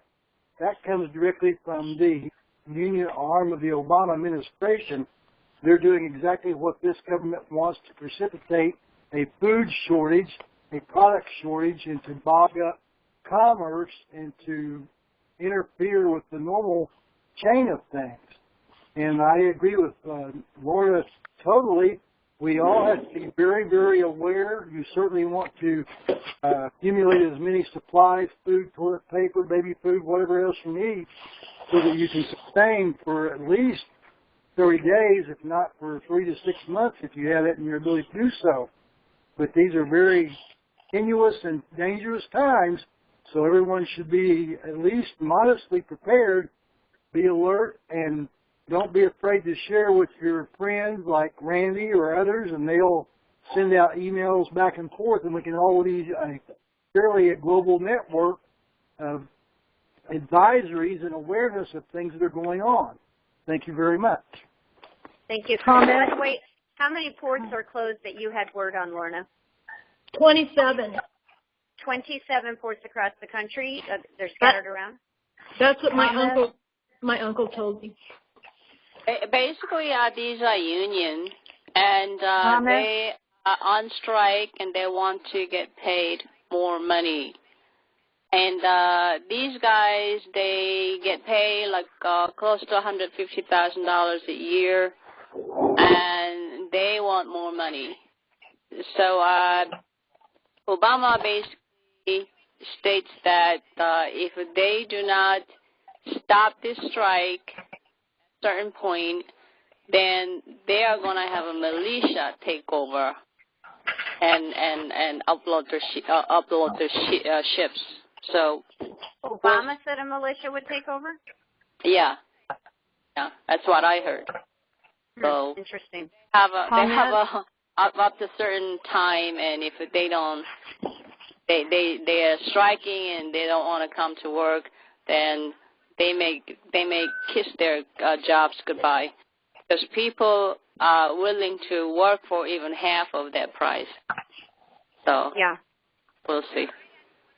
As far as the getting prepared, as far as the getting prepared, believe me, the other side is really getting prepared as well. I'm going to give you guys some numbers that may or may not blow your mind. This comes from law enforcement. In the year 2000, I'm going to go just off of LAPD. In the year 2000, the department there had only 2 to 3 shotguns. Today they have over 200. All of the police are being issued black BDUs, and they're all going through riot control training. They now have a giant Hellcat, like the Humvee type thing, these machines, these super enforced bulletproof vehicles that we keep seeing in the news or in the stories. Yes, thank you. They just received one, I believe, yesterday or 2 days ago. They have several in the city now, Cobra helicopters. I just want to make sure I'm giving you all of the proper information here. All of the cops are taking a psychological test. One of this law enforcement's friends took the test and he failed. And the lady who gave the test, who administrated it, said, stop thinking. Go with the first thing that comes to mind. And, of course, then he passed it, which told this law enforcement that there's absolutely zero critical thinking. I asked specifically, what are the police thinking about all of this riot stuff that they're, acquiring, and how they're being outfitted and what they're being trained on. And the response was, I'm going to mute. I got a little background noise. I'm not sure which line. Let's see. Right there and right there. And right there. The answer was that they are absolutely clueless to what is going on. That's a little scary right there. There's a movie that's in theaters right now, I believe. It's called either Diversion or Divergent. And it was highly recommended that we all go see that. Let me flip over to my notebook here. Conversation about the TSA shooter in the LA airport, that they saw some footage that was never released, and the guy was described as a glaze in his eyes, in an absolute gaze, almost robotic. Are you TSA? Shoot. Are you TSA? They don't answer, and they look like a civilian. He goes another location. He goes up, shoots another one that says he's TSA, comes back down, shoots one he had already shot before that was on the ground. It was very robotic, and I was told that, so we've all heard of programs like MK Ultra, mind control type things. It almost sounds like this person was a part of that. Also mentioned, read the book or watch the video. It was by Bill Cooper, page 225 or 228. I don't know what's on it. I don't have the book. If anybody does, bring it up. It's like a documentary now. Behold a Pale Horse. Watch it. It's for free on YouTube. That they and Randy, if anybody wants his book is published under William Cooper, Behold a Pale Horse. I've got the book, and I've downloaded just about 20 or 30 episodes of his radio show from the 80s. I have those in MP3, where he goes step by step through the ultimate conspiracies, literally back to the Egyptians and before time, all the way up into modern times, which is pretty much what his book is about. So I can just make that available to people. I want it. I'm wondering why I didn't have it before this. Yeah, so if you want that, send an email to support at 42 Action. I'll forward it right over to Brad. Okay, so this is what he feels, okay? And there's a serious sense of urgency that with the oil prices going so low, that he thinks that whether it's that they're going to go up again, like super high, and we're going to have massive inflation, that the transit systems are going to come to a stop, the EBT cards are going to come to a complete stop, and then you're going to have the riots. Whether they're being trained on that specifically, I don't know. But he also felt like this is like almost around the corner. I said, are we talking days, weeks, months? What are we talking? And he just would say that it felt like it was very close. So look, bottom line, EBT cards go down. You know, I listened to Major Ed Dames talk about this, and he said when we had the Great Depression, we had a few million people in the soup lines, and there was about 3 million people, if I have my number right, that perished, whether it was through starvation or freezing to death, those types of things. And that was when people knew how to cook. Nobody knows how to cook anymore, okay? So when the EBT cards go down, that is the soup line. The soup line never ended. It's just they put this program together, and when those people are cut and instantly have nothing, picture your home, picture your life. You have food, you have water, you have security. Are you going to be able to fight that off? Are you on a major road? Are you on a major intersection? Watch the movie Jericho on Netflix. Watch The Walking Dead. Watch any.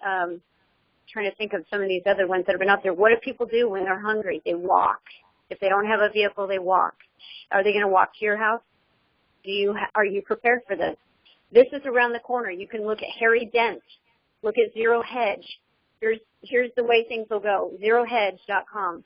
If Greece doesn't make a deal, they're out of money in 5 days, and you say, well, how does Greece affect us?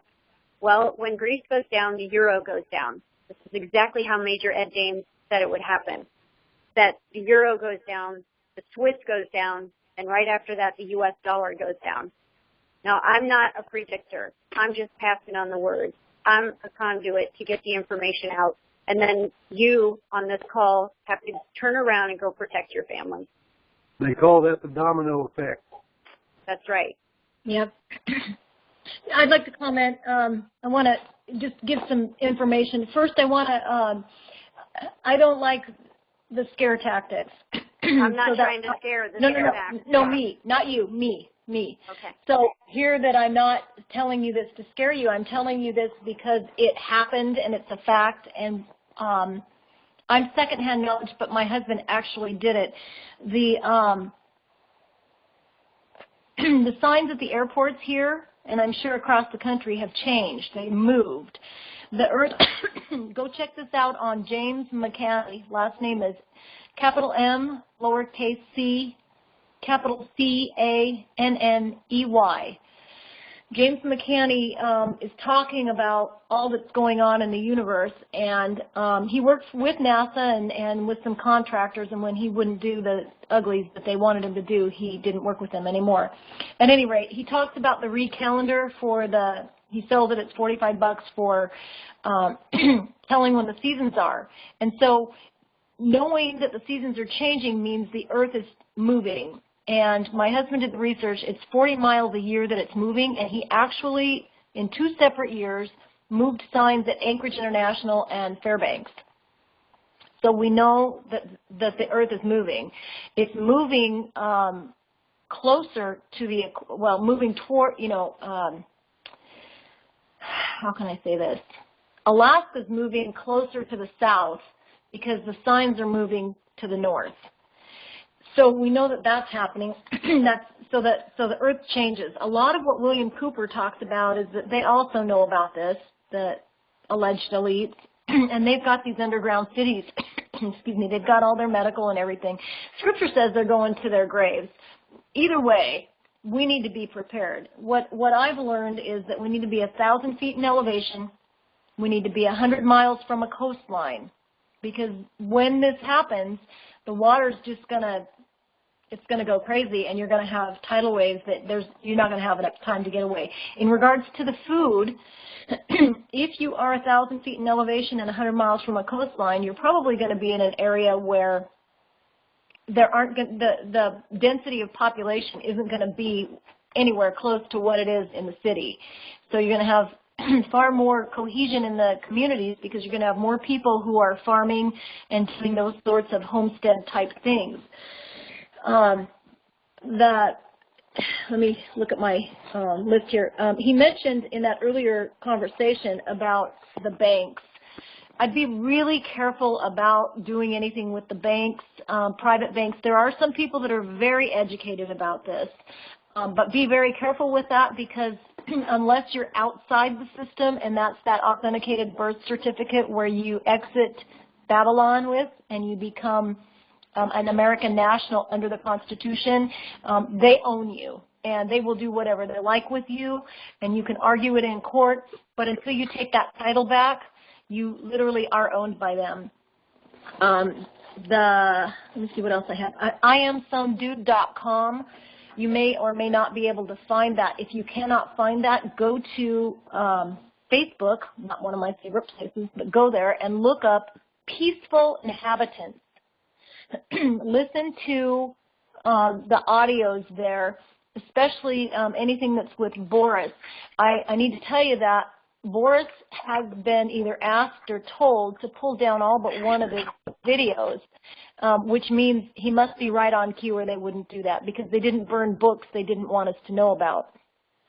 So that's another place I would go to look. That's where part of where the authenticated birth certificate comes in. And then there's a book that I would highly recommend if you can get your hands on it immediately. And actually, excuse me, there are two, but same author. How to Survive the End of the World as We Know It by James Wesley Rawls. He was in the military and he was in intelligence and he knows a tremendous amount about what's going on. The books that he wrote were fictitious so that they wouldn't remove them from the shelves so that we could get to them, but they're based on what he sees will happen. He gives you locations. He tells you about food, about people. He makes it clear that we need to be charitable, but he also talks about how to defend your family. He is a believer in the Creator. So those are all kinds of things that we've been working on for a long time. I'm here to tell you, my aunt read this, the same family that told us about the 27 ports being closed. She told me she read in a Farmer's Almanac book, or those the ones that are on the shelves at the store, that one day someone would kill for a carrot. We're there. And I yield. Okay. What was that again? IamSomeDude.com. What was that? Yes, IamSomeDude.com, and if you can't find it because I'm finding it more difficult to find these days when I go online, go to Facebook and type in Peaceful Inhabitants, or Peaceful Inhabitants, the one with the white flag. Yeah, I found it online, okay. Not on Facebook. I don't like it either.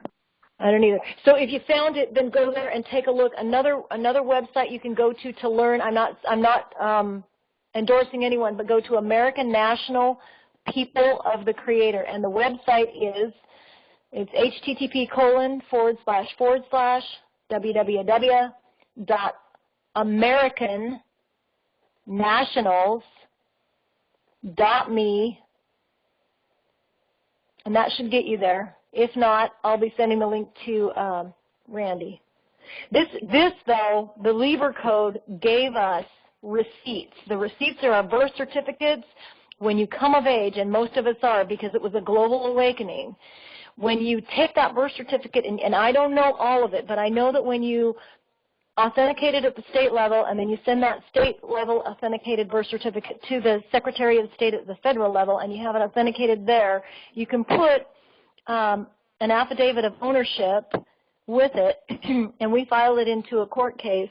It means and we used Federal Rule 201, Evidence Rule 201, mandatory judicial notice, which you're not going to get a whole lot of facts into any case, but this is an adjudicative fact, which is not in the legislature, has no control over it. It's not a statute or regulation or any of that. And so when you use that rule to submit this age of majority with your authenticated birth certificate and the affidavit of ownership, then you have come of age and you are telling them. There's more to it. You've got to listen to Boris, Jim Hebben, and Eddie. Again, most of the videos have been taken down, but you can Google them and find them all over the web. I wouldn't recommend Creo's page. It looks like there's some monkey business going on there, but she's got one, a very good one there. David Clarence has one, couple on his page, although he's doing a diss job on him. They're good. We're seeing good things happening. One man had a DUI and he filed this into his case.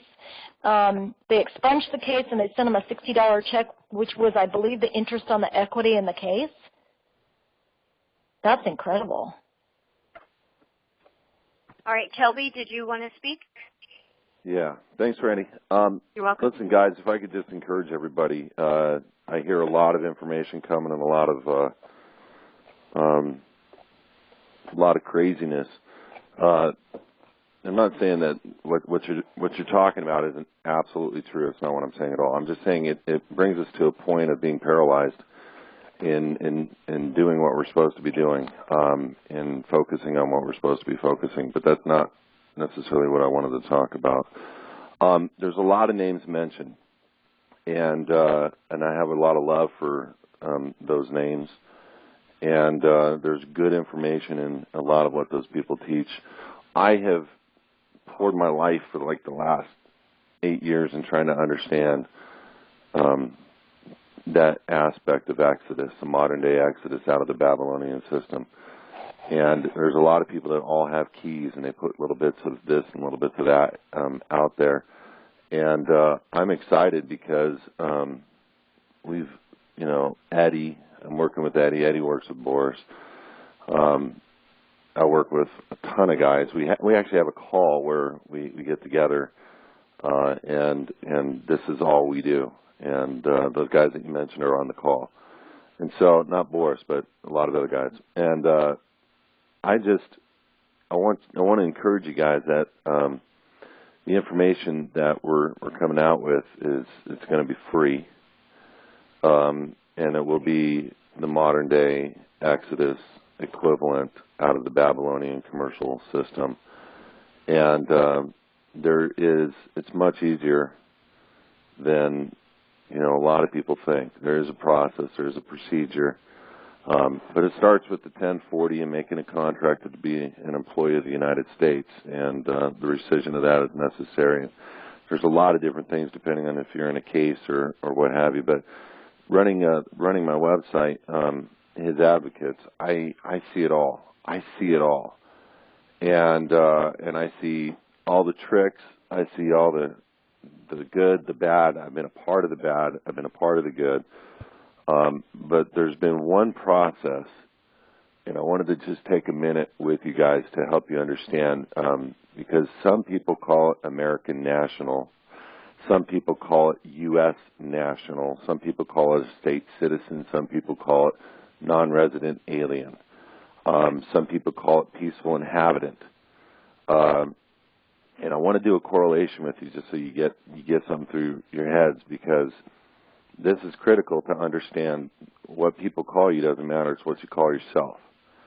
But there is no such thing, quote unquote, as an American national in anywhere, in any law, in any passport, anywhere. However, I've proven this over and over that you can get a passport as what's called a U.S. national, but referred to as a state citizen. When you look at the passport application, it reads right above that signature line. It reads, I want to read it to you, so I'm going to grab a file real quick so you have a clear understanding of what you need to be thinking about in law as you're trying to define yourself. It says, I declare under the penalty of perjury that I'm a citizen or non-citizen national of the United States. So we wrote letters to the Department of State and got a response that a non-citizen national is only somebody from Guam, Puerto Rico, U.S. Virgin Islands, and so on and so forth. Well, that's not, in fact, the truth. They don't want you to understand that their reference of what a national of the United States is, which is right there on the passport application, plain as day, is 8 U.S.C. 1101 A21. 8 U.S.C. 1101 A21, where it says a U.S. national is a person that owes allegiance to a state. So in a nutshell, many of these things that we are doing, when I apply on my application, I literally, and I had a bunch of calls with Randy prior on how we do it. Our basic application is done in an affidavit format with no contract whatsoever with the U.S. State Department as a state citizen, what they refer to as a U.S. national, what the IRS refers to as a non-resident alien, what some people refer to as American national, but you can't find in the law anywhere. I am that state citizen, quote unquote, but the reality is what does that do for me? It puts me back under the Declaration, which is the first document ever in the history of our world to place us back under God, where we are self-governed, and that hasn't happened since the Old Testament. In the early days when they were whining and wanting to have a king, and the actual God gave him Saul. So we came, for the first time in the history of mankind, back under a system where we were under God only, and technically a citizen of heaven, and as a self-governed man or woman. And through all these contracts that everybody knows about, we've given that up, quote unquote, and lost the right as a quote unquote U.S. citizen. So we're there. We've done a lot. We're not going to charge $6,500. We're not going to charge $250. We're going to give it away. And I want you guys to know I'm in a line with a lot of what you're saying, not all of it. I am constantly praying about what the right thing to do is, and God is constantly opening up doors and shutting doors. I'm very mindful about doing what would be right before God, and that may or may not mean anything to some of you on this call. I'll tell you this, He has opened up doors and given me and a lot of people around me a lot of knowledge in the last few months, and the knowledge is coming very quickly right now. And this is going to be an incredible thing that happens when you move from that public side over completely into the private, where you are a state, you are a nation. And we're even working towards, with the Geneva and Hague and UPU, making registrations and domicile and pulling your property back out of the public and putting it back into the private and making that a registered nation state domicile, not domicile, but on the United States of America, and where in law they would not be able to knock on your door and they would know it. So there's a lot of fear about the coming stuff that's happening. I'm more in fear of civil unrest. I can confirm the 40 miles per year shift in the polar. I can confirm a lot worse than that. And times are short. And but it's not short in the sense that it's just we're coming to a new millennial period. And I wholeheartedly believe that. We just need to place ourselves back under the jurisdiction of God, which literally the only document on the face of the earth, public document on the face of the earth that does that, because there's a spirit side that, you don't need to be under the declaration to be saved. That's not what I'm saying. I'm just saying there's a public declaration that puts you under the jurisdiction of God and makes you self-governed here on this planet that is in law through multiple Supreme Court rulings allowing for your security and protection under God, and they won't touch you. And so I've seen 60, 70 plus cases in the last 4, 5, 6 months come through where when done properly with affidavit, you put the fear of God into the court. They dismiss, release, they play tricks still. They want to know if you know how to play ping pong in court, but I've seen more wins as a state citizen, quote unquote, U.S. national, 8 U.S.C. 1101A21, declaring your status in that regard, and now being the fact that I have a passport that I applied for, no social, no zip, as an affidavit, reserving all my rights, crossing out all their crap and putting in what I wanted. Now I have federal acknowledgement with a certified sealed copy of my passport application showing acknowledgement of the federal government of my status as a U.S. national / state citizen. So I just wanted to put that out there. I do 100% agree with food. Very important. More important, lead. Lead is going to be more valuable than probably gold. You'll be able to barter guns and bullets like you wouldn't believe. There's going to be, it's biblical, but more importantly, it's being planned for. Just one last comment, and then I'm going to yield. I told the story on my call last week. There was I meet up with my guy at my tire store. I bought some new tires last week, and we talk. I've known him for 25 years. He's buying silver every day. He's buying gold. He bought $200,000 of gold in 1998 at $275 an ounce. And since then, he's been able to pay cash for everything that he owns and still has several hundred rounds of gold and thousands and thousands of rounds of silver and over 100,000 rounds of 223 and 60 cal. And so he's very mindful about what's going to happen. Point is this: Homeland Security walked in his front door to buy tires. One of the directors. This is last week, or a week and a half ago, and he flat out asked him. He said, "Why did you buy 2 billion rounds?" And their story is that in 2016, third or fourth quarter, there will be civil unrest on this land. So this is firsthand knowledge from a Homeland Security director stating this information. Now, I don't think necessarily they have timetables correct, but I just thought it was interesting. And with that, Randy, I appreciate the floor. I yield. We appreciate all your comments. I want to back up that as well. I have a very good friend here in Miami who is a very big CPA. I mean, this guy, client list like you can't imagine. And I don't say that to elevate people, but people with money, people in powerful positions down here. And he goes over to their houses personally, and he has walked into them, and they have boxes and boxes from floor to ceiling and buckets of ammo. And he's like, geez, what's going on? What's that for? And it's because they all say they know the collapse is coming. And so they're preparing to protect themselves. And there is one client in particular who's not too far from my house.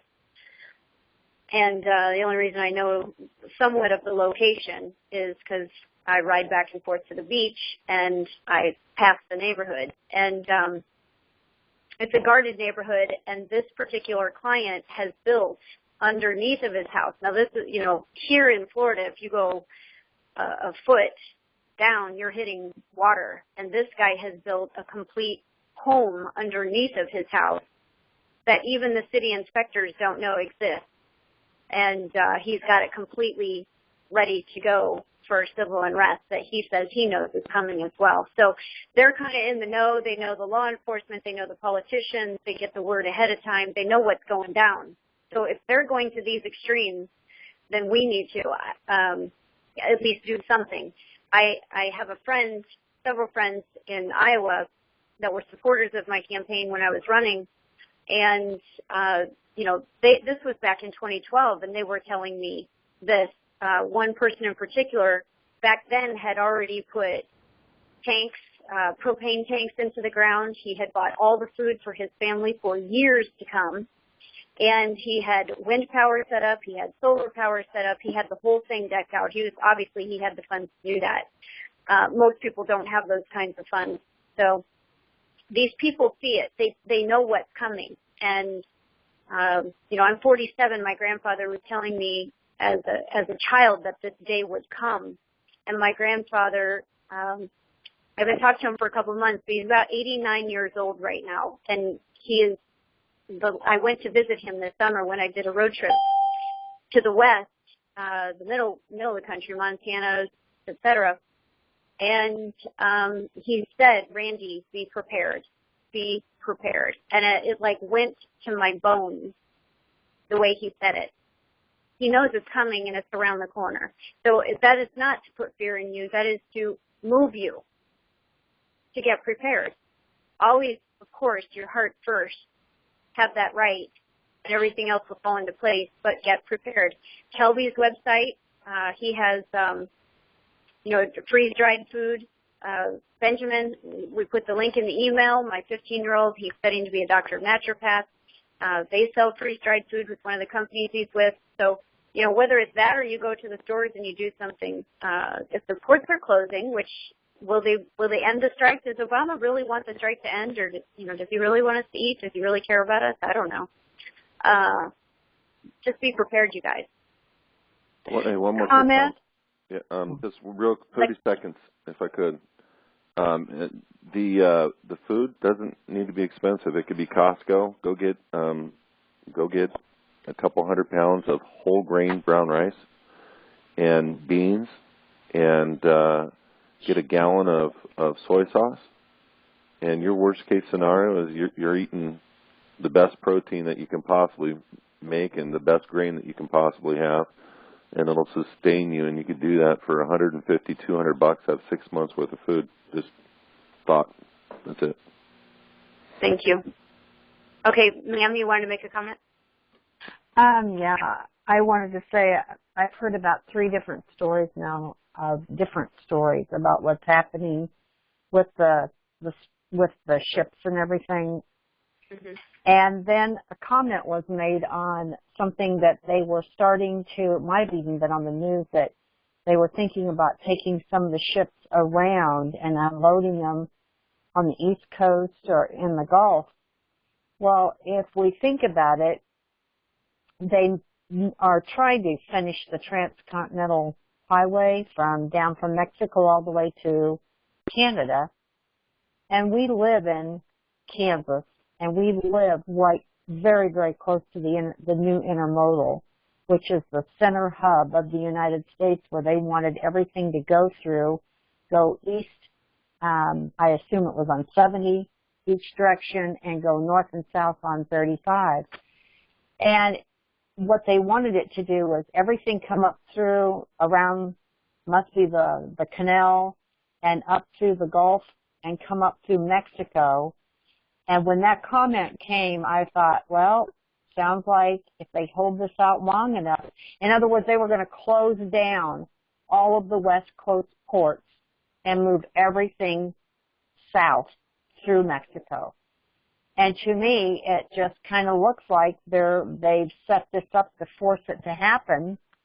And they're using, I heard other things that they were using this as a strike, and it really wasn't a strike. I've heard that it's good. It was good. It's going to be good for us, and that it's the good guys have this under control. I've heard the opposite, but I also have this feeling that this is a forced maneuver to move this in the direction that they planned in 2005 when Bush signed the North American Union with Mexico and Canada and had this all planned. And now we are the North American Union, even though we don't call us that and don't know it, but we are. And now they are putting this plan into motion. That's my comment. I actually took a commercial course a couple months ago, and the woman that was teaching it was extremely knowledgeable in the port and some things going on in our country. Kelby, I've not shared this with you or Brad either. What the woman told us, and she gave a website, and I'd have to, if you could see my office, you'd know why I will not be able to produce this in the next 5 minutes. But she gave us a website, and she said you can go look at it to see what they are planning years in advance. And what they know is that Soros and Bill Gates are out there buying up all of the land. The ports are going to be moved. So this is by design. They've totally planned this. And it totally coincides with what this woman taught us. And she said South Carolina will be a main port opening, and yes, through Mexico, et cetera, coming straight up. And they are buying up all of the land that is along the railways. And those will be the new wealthy. There's some stuff that was going on in Atlanta. That's a major port there as well, are going to be going up through there. They are no longer going to even unload. They're going to put the cargo from the ships onto these trains, take them inland to certain areas, and it will all get unloaded and dispersed from there. So in Atlanta, for example, what she said is, they call the first investors in, they name them the idiots, because they go in with all their money and they build up the entire infrastructure to make this happen. They put the apartments together, they put the warehouses together, everything. And then the plans never happen in the year that it's supposed to. The government always delays everything. And so they all lose everything they invested. They go bankrupt. They go belly up. And then people like at this course, they go in and buy all those bankruptcies at fire sale prices, and those are the ones who actually make the money. But what she said right now is they've got people, teams of people, Soros, Gates, Forbes, you name it. They're out there buying any warehouses, any buildings, any land that's near the railroad system that we have in this country, because that's their next wave of money. So if that all happens, I don't know, but there is a website where she said you can go and you can look and you can see this, and they'll tell you exactly when it's going to roll out. So I don't have it for you guys right now. I'd have to dig up my notes from that conference, but it was pretty interesting, jaw-dropping really, and it coincides potentially with these court closings. Makes sense to me. Randy and Kelby. Yes. I kind of get connected sometimes to higher powers, and it's my contention that U.S. national in the passport is actually referring to what we used to know as the Union State national, although they don't clearly define what they mean by that description. It's definitely that above the United States. Citizen. Absolutely. It's a much better capacity. Another aspect that relates to this is we know about the trap word residence, a thing identified as an entity, a corporate trade nom de guerre, named for war. They commit war against us in the all-cap fictitious name. It's my contention, and I think it's something that's been gifted to me, is that ID, when they ask you for ID, they're relating to that term of resident. And therefore, a more correct response, it might be a more intellectual or lawfully correct response, is that we have no ID, we're not a resident, but we do have credentials, papers, documents, or bona fides. It might be a more correct way of expressing things that may impart that you're not one of the ignorant masses to those that would prey upon those who do not know who they really are. The other aspect. Sorry, go ahead. Go ahead, Kelly. I was just going to ask you, have you read what the Law of Nations says about the term resident? Well, I have, and also the term domicile. I read today in one of my Black's laws that domicile is residence. So I'm a little concerned about utilizing that term. I don't think we have any domicile in this order. Our domicile, depending upon good behavior, is with our Creator in His forever heavens, or Shamayams, as some call them. Yeah. Right. You live on. That's it. I live here. I'm alive right now. Are you asking me where I lay my head?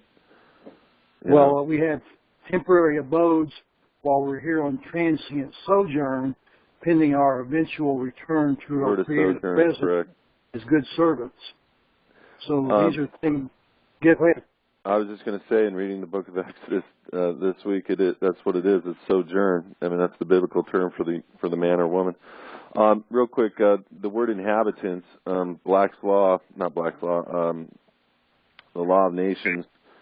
You can find this on page 218 on the softcover book, Book 1, Law of Nations, Nations in Themselves, subsection 213. It says, the inhabitants as distinguished from citizens are foreigners who are permitted to settle and stay in the country, bound by the society by their residence. The word term citizen is a combination of the words city, or civilis, and denizen. And it comes from ancient Roman law and the jus civilis, the law of the city, where they tried to convert everybody in the city to, in a commercial basis. Commerce, of course, is a form of war.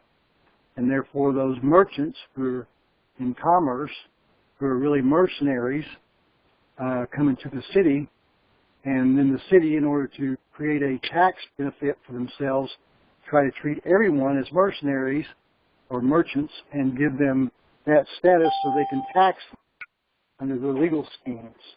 Mm-hmm. But these are important concepts that we all share and learn together and give freely of our knowledge. And I just really appreciate Kelby coming on the call, Lorna coming on the call, Randy holding the call. We're all working together, coming together for the benefit of humankind and those people who speak the truth. And I thank you very much for allowing me to share with you. Thanks, Chris. Right. Just one definition of resident I heard was actually the dead, living, rather, sorry, not living, but someone supposedly associated with Winston Shrout, I guess, did some research, and I don't know accidentally or how it happened exactly, but ended up with a layout of a town that was a lot like a cemetery, and that was basically kind of their lead into believing that all commerce is actually probate, and that if you declare yourself a resident, you're dead, and you have to have a certificate of live birth and affidavit of a living man or woman, that sort of thing. But yeah, I don't have a lot of information at my fingertips, but just throw that into the soup. Excellent, thank you. It sounded like somebody else had a comment. Was that you, Kelby? Yeah, I was going to finish reading that one thing on resident, meaning what the Law of Nations says. It was just interesting for me. Basically, you're bound to the society by your residence, and so within the United States, you applying for a residential loan or a residential rental agreement, you're literally coming into the jurisdiction, and then let me just finish reading it. They are subject, because now that you're bound by contract by your residence, you're subject to the laws of the state while they reside in it, and they are obligated to defend it because it grants them protection, though they do not participate in all the rights of the citizens. Showing two jurisdictions. They enjoy only advantages which the law or custom gives them. Now, here's the key thing on the passport application. It says, what is your permanent residence? Okay. It asks you for your mailing address on page 1, your permanent address on page 2. The perpetual inhabitants are those who have received the right of perpetual residence. These are kind of citizens of an inferior order and are united to the society without participating in all of its advantages. Their children follow the conditions of their fathers, and as the state has given to these the right of perpetual residence, their right passes on to their posterity. So this is kind of how the powers to be think in dealing with us who've contracted our union, our marriage agreement, and this is a big one. I'm going to share this, guys, with you. Marriage agreement on my marriage contract, and if you as a Christian are conflicted about getting married, or your pastor says, you ever need to get a marriage license or a marriage agreement because that's what the state wants you to have, and you have to be obedient to the state. I want to read to you what this says. Right above your signature line in the county of Orange, California, says, we, the undersigned, declare that we are an unmarried man and an unmarried woman, not minors. But now listen. Now, if you're a Christian and you are supposed to wait till you get married before you consummate the marriage, you're going to have a conflict in signing this marriage license agreement because it says this, and have been living together as husband and wife. Okay, that's on the marriage license application for the state of California. They're asking you to say that you are already living together as husband and wife, and therefore, then and only then can they grant you a license of marriage. Isn't that interesting? So the point being, your two unions come together as one. You're making your two trusts join as one trust or as one corporate entity. Your wife submits all of her assets to the husband, and your estate, meaning everything that you have from that point forward, belongs to the state. Anything that you make belongs to the state. Your children belong to the state. That's not a thought or speculation. That's not theory. It's not only confirmed by the actions, but it's confirmed in law. So your aspect of what do you do to engage in not being a resident, it's every single thing that you live and think and breathe and talk. One of the things I appreciate about Chris is words. Words are critical. And me personally, I have had to spend a lot of years in recontracting every single contract that I have. Plus, I don't live in a home. I literally live in a 40-foot bus, and I don't sign anything without a reservation of all my unalienable God-given rights, not man-given rights. And every contract I've ever done with the corporation now, it's crossed out U.S. citizen, crossed out U.S. person, crossed out I agree, everything with a full reservation of my rights. I hold all contracts with a full reservation of rights, and I don't need to worry about getting pulled over. So I don't own anything. I don't have anything in my name. I have everything I have is not mine. It belongs to God, and so I treat everything that I have as His, and it's not touchable because it's in His name. And I don't want to get into that with you right now, but everything I do is just with a conscious effort and mindset of understanding that I belong to God, and nothing is going to take away that right from me. And, you know, you tell a pastor any of this, and you're going to be a crazy, crazy person. But I'm going to tell you, I'm going to probably end up speaking to about 7,000 pastors within this next year on these subject matters, nationwide, worldwide. And I'm going to knock it out of the park, and I'm going to tell them where they have failed God lovingly. But our way to get back what we have under God is through godly men and women, and that's it. That's the only thing we got. We got to get this out as quickly as we can because this corner is turning so fast right now. We're going into hyperdrive as to the plans that Satan has on a spiritual level, on a physical level, towards God's people. There's a 4-star general just came out about 2 weeks ago. He said Obama has surrounded, he's an admiral, Obama has surrounded himself completely and filled out every major intelligence seat with a Muslim. He has completely surrounded himself with the Muslim Brotherhood. This is in place in Washington, D.C., and don't think for a second they are not going to completely try to take out and annihilate the Christians. That's what this is all about. This is a light and dark issue, and that's what we're coming towards. Sorry, Randy, I yield. Amen. No apologies. Go ahead, Chris. I might add a little bit to Kelby's comments regarding I like Welby. I kind of like Shelby, but Kelby was That's a cross between Kelby, Randy, Shannon. Yeah, I don't know. Yeah. Just don't call me Smell. Call me. Don't worry I'll about come what through you call that me. phone so fast. Anyway, on your marriage certificate thing, in the scriptures it talks about us wedding one another, being wedded to Christ or being wedded to our brides and grooms. And so I think that's probably a more cogent plan. When we take a license from the state, as Kelby's taught and Randy's taught, anytime we sign our name, it involves some contractual nexus of relationship.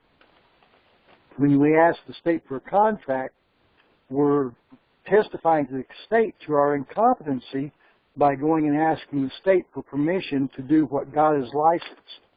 So we're absolutely testifying that we're incompetent individuals. Therefore, by your incompetency and asking the state for the license and you're proving their allegation, they assume to presume that you, being incompetent, they must accept responsibility for the licensure of the incompetent persons and therefore responsibility for the offspring of that incompetent relationship. And that's where they contrive these schemes to try to take control of your children.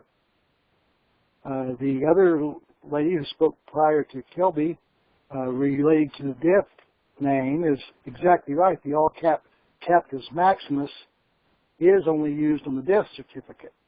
And the corporate trade nom de guerre, name of war that they try to commit war against us under, that is a dead corporate fictitious entity the state creates when they hijack, claim jump, identity thieve our names at birth. That is precisely correct. So these are many very important concepts that everything we do is so much deeper, more complex, having more onerous operations of law tacitly operating upon it than most of us have awareness of. So it's important that we all work together. We all have different gifts. We all have different blessings, and therefore it's up to us all to share what we're given freely and receive freely with one another for the betterment of each and every one of us as a growing family trying to work in the light of the Creator. And I thank you very, very much. Thank you. Any other comments? All right. Okay, you guys, I think this is a good place to call it a night. I appreciate everyone coming out on the call tonight. You guys have a great weekend. I'll be on radio tomorrow, 1050talk.com, I believe is the link if you're not in Albuquerque. And I have no idea what we're talking about in the morning, but I got to hit the bed and get ready for that in the morning. Thank you all. Here's Kelby. one thing, just yes. in case anybody's died and steeped in this in the wool and wants to know. LB Bork of catgroups.com, there's a couple other different sites they operate. They wrote the Red Amendment. They have a call tonight at 7 o'clock Pacific, at 9 o'clock Eastern Time, so it may be on now. The call-in number is 717-910-0544, and that's offplanetmedia.net. Awesome. Thank you so much, Randy. Hey, thank you very much.